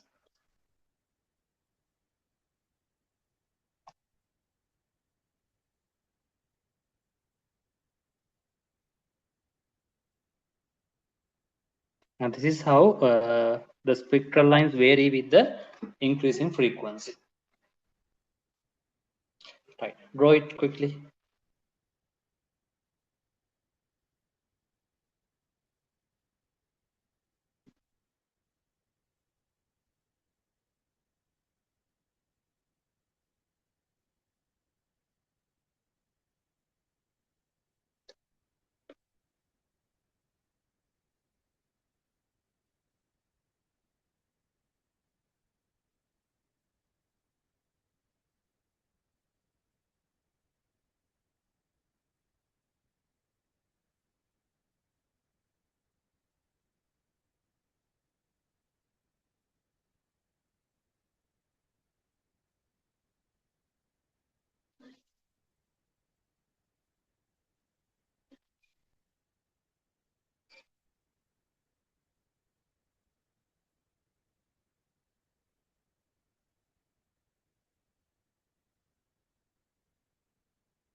Right, I think the time is enough to draw.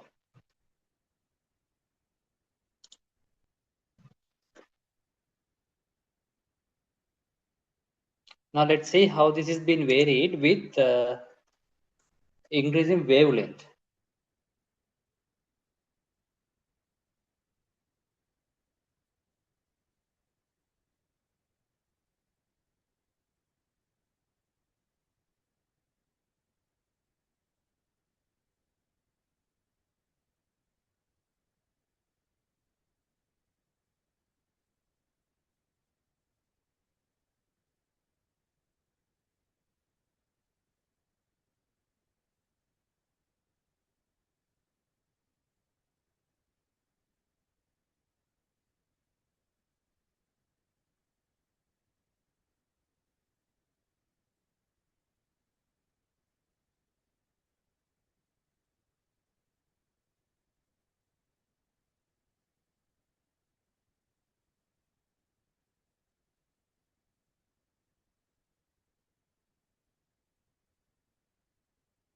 Right, so let's move on.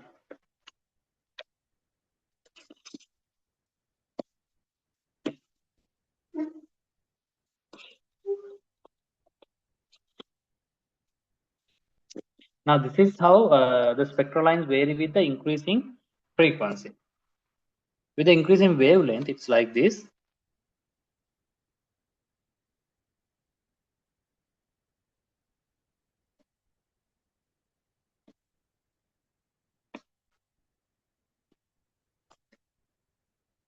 And this reduction wavelength increases.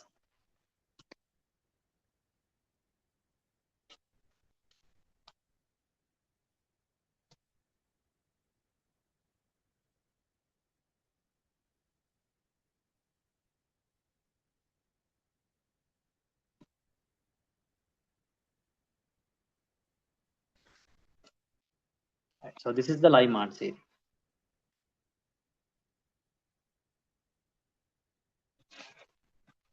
Then we have the Bauman series.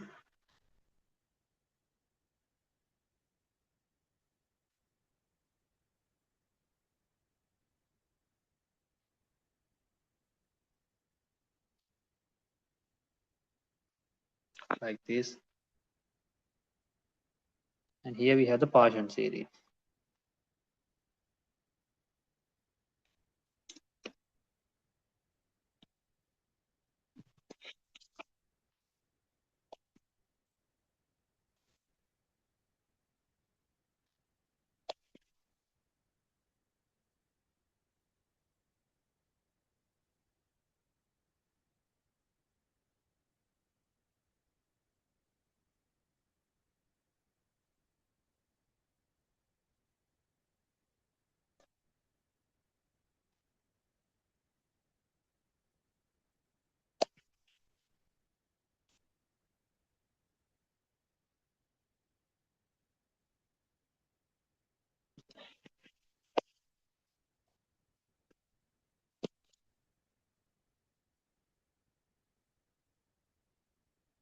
Right, so these are the different series. You can draw this.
Right, have you finished drawing?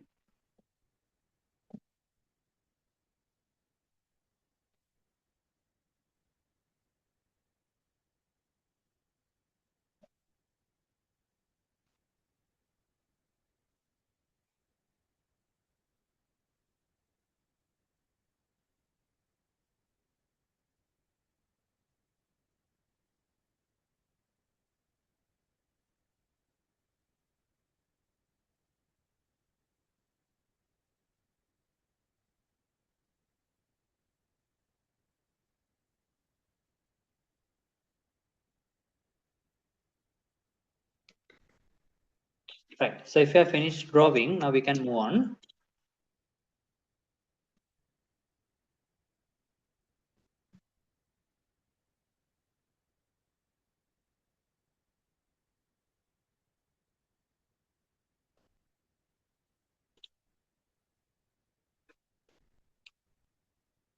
Right. So let's go to the tute.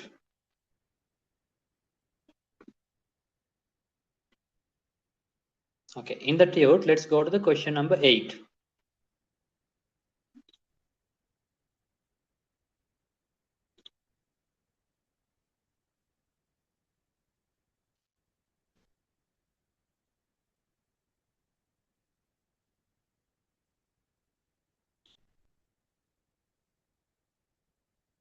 Right. So let's go to the question number 8. I'll give you a couple of minutes to answer the question number 8 now.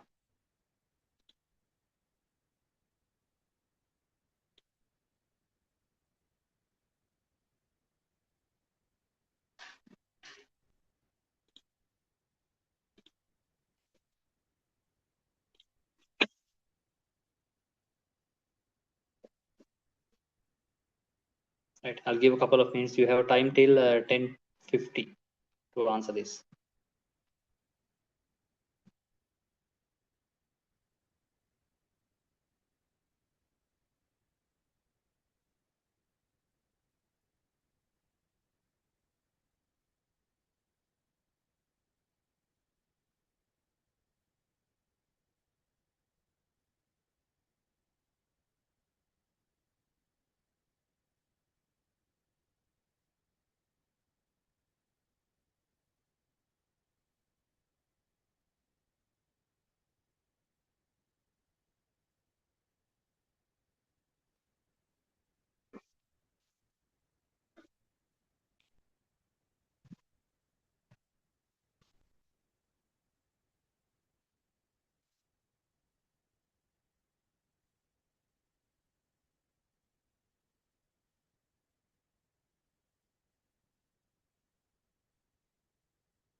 Right. Your time is up. Now let's see how to get the answer for this one.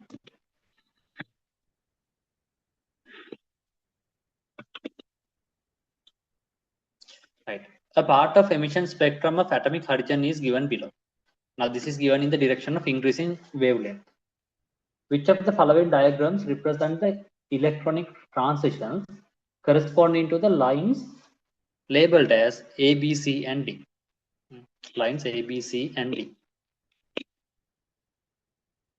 Right. Now this is in the direction of increasing wavelength. If it is so, the D is the one with the smallest energy and A is the one with the largest amount of energy. Now the energy increases once it drops from higher energy levels to the lower energy levels. So A is the one with the higher energy, and D is the one with the lowest energy, right? If it is so,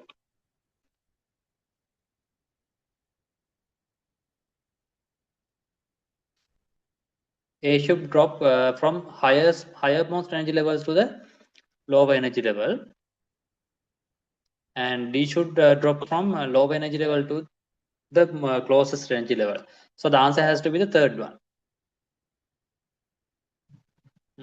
According to the information given, the answer has to be the third one because A is dropping from n equals 5 to n equals 2. B is dropping from n equals 4 to n equals 2. And D is dropping from n equals 3 to n equals 2. That is the shortest distance. Right. The gap between these energy levels will be corresponding to the energies.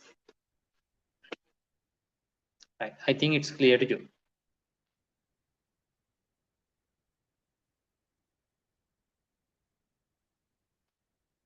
All right. Let's see another question from the tude.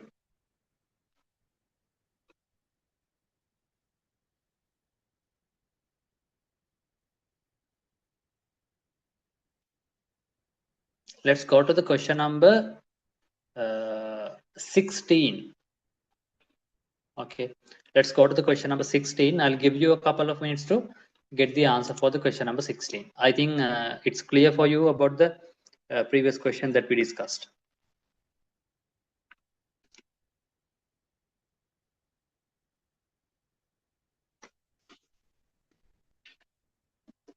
Right, answer the question. I'll give you a couple of minutes.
Okay, I think your time is up.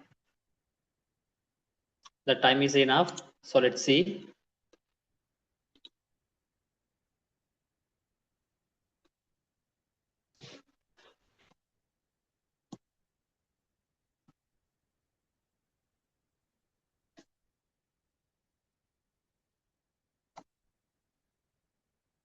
Okay, question 16.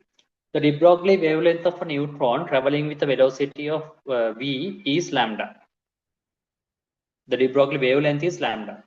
If the kinetic energy capital E is half mv squared of this neutron is increased 4 times, the new de Broglie wavelength would be, right?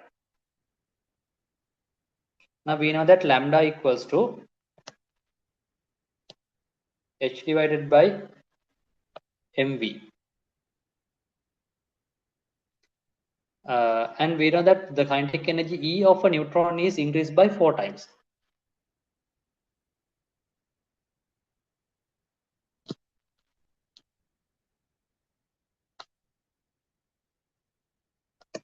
Right, so it is E equals half mv square. Now the energy, kinetic energy is increased by 4 times. That means this will become 4e. To make it 4e, right, the velocity has to be increased by 2 times because the mass is a constant, right? 2v to the power 2 means 2 into 2 is 4. That means the new volume, the new velocity will become 2v. If it is so, now here lambda is proportional to 1 over v. Now the lambda will be now proportional to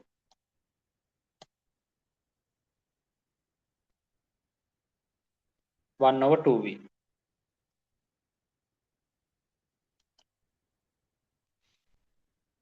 Because the velocity will be now 2v, that means lambda also will be lambda divided by 2. If it is so, if the energy is increased by 2 times, the wavelength will be half. So the answer will be lambda divided by 2, answer will be 1. Right, have you got that answer? If you got that answer, then it will be good, because these are the types of questions that you will be tested. Right? You will be tested on these types of questions in the exam. Right. So with that thing, now I'm going to end the class for the day, and in our next class, right? Next, we will be meeting in another class. On our next class, we are going to discuss about the electronic energy levels, right? Especially about the shapes of the orbitals, right? In the next class, we will be discussing about the shapes of the orbitals, right? Is it clear? Right. So with that, now I'll be ending the class for the day, and let's meet on our next class. Okay. Good night, everyone.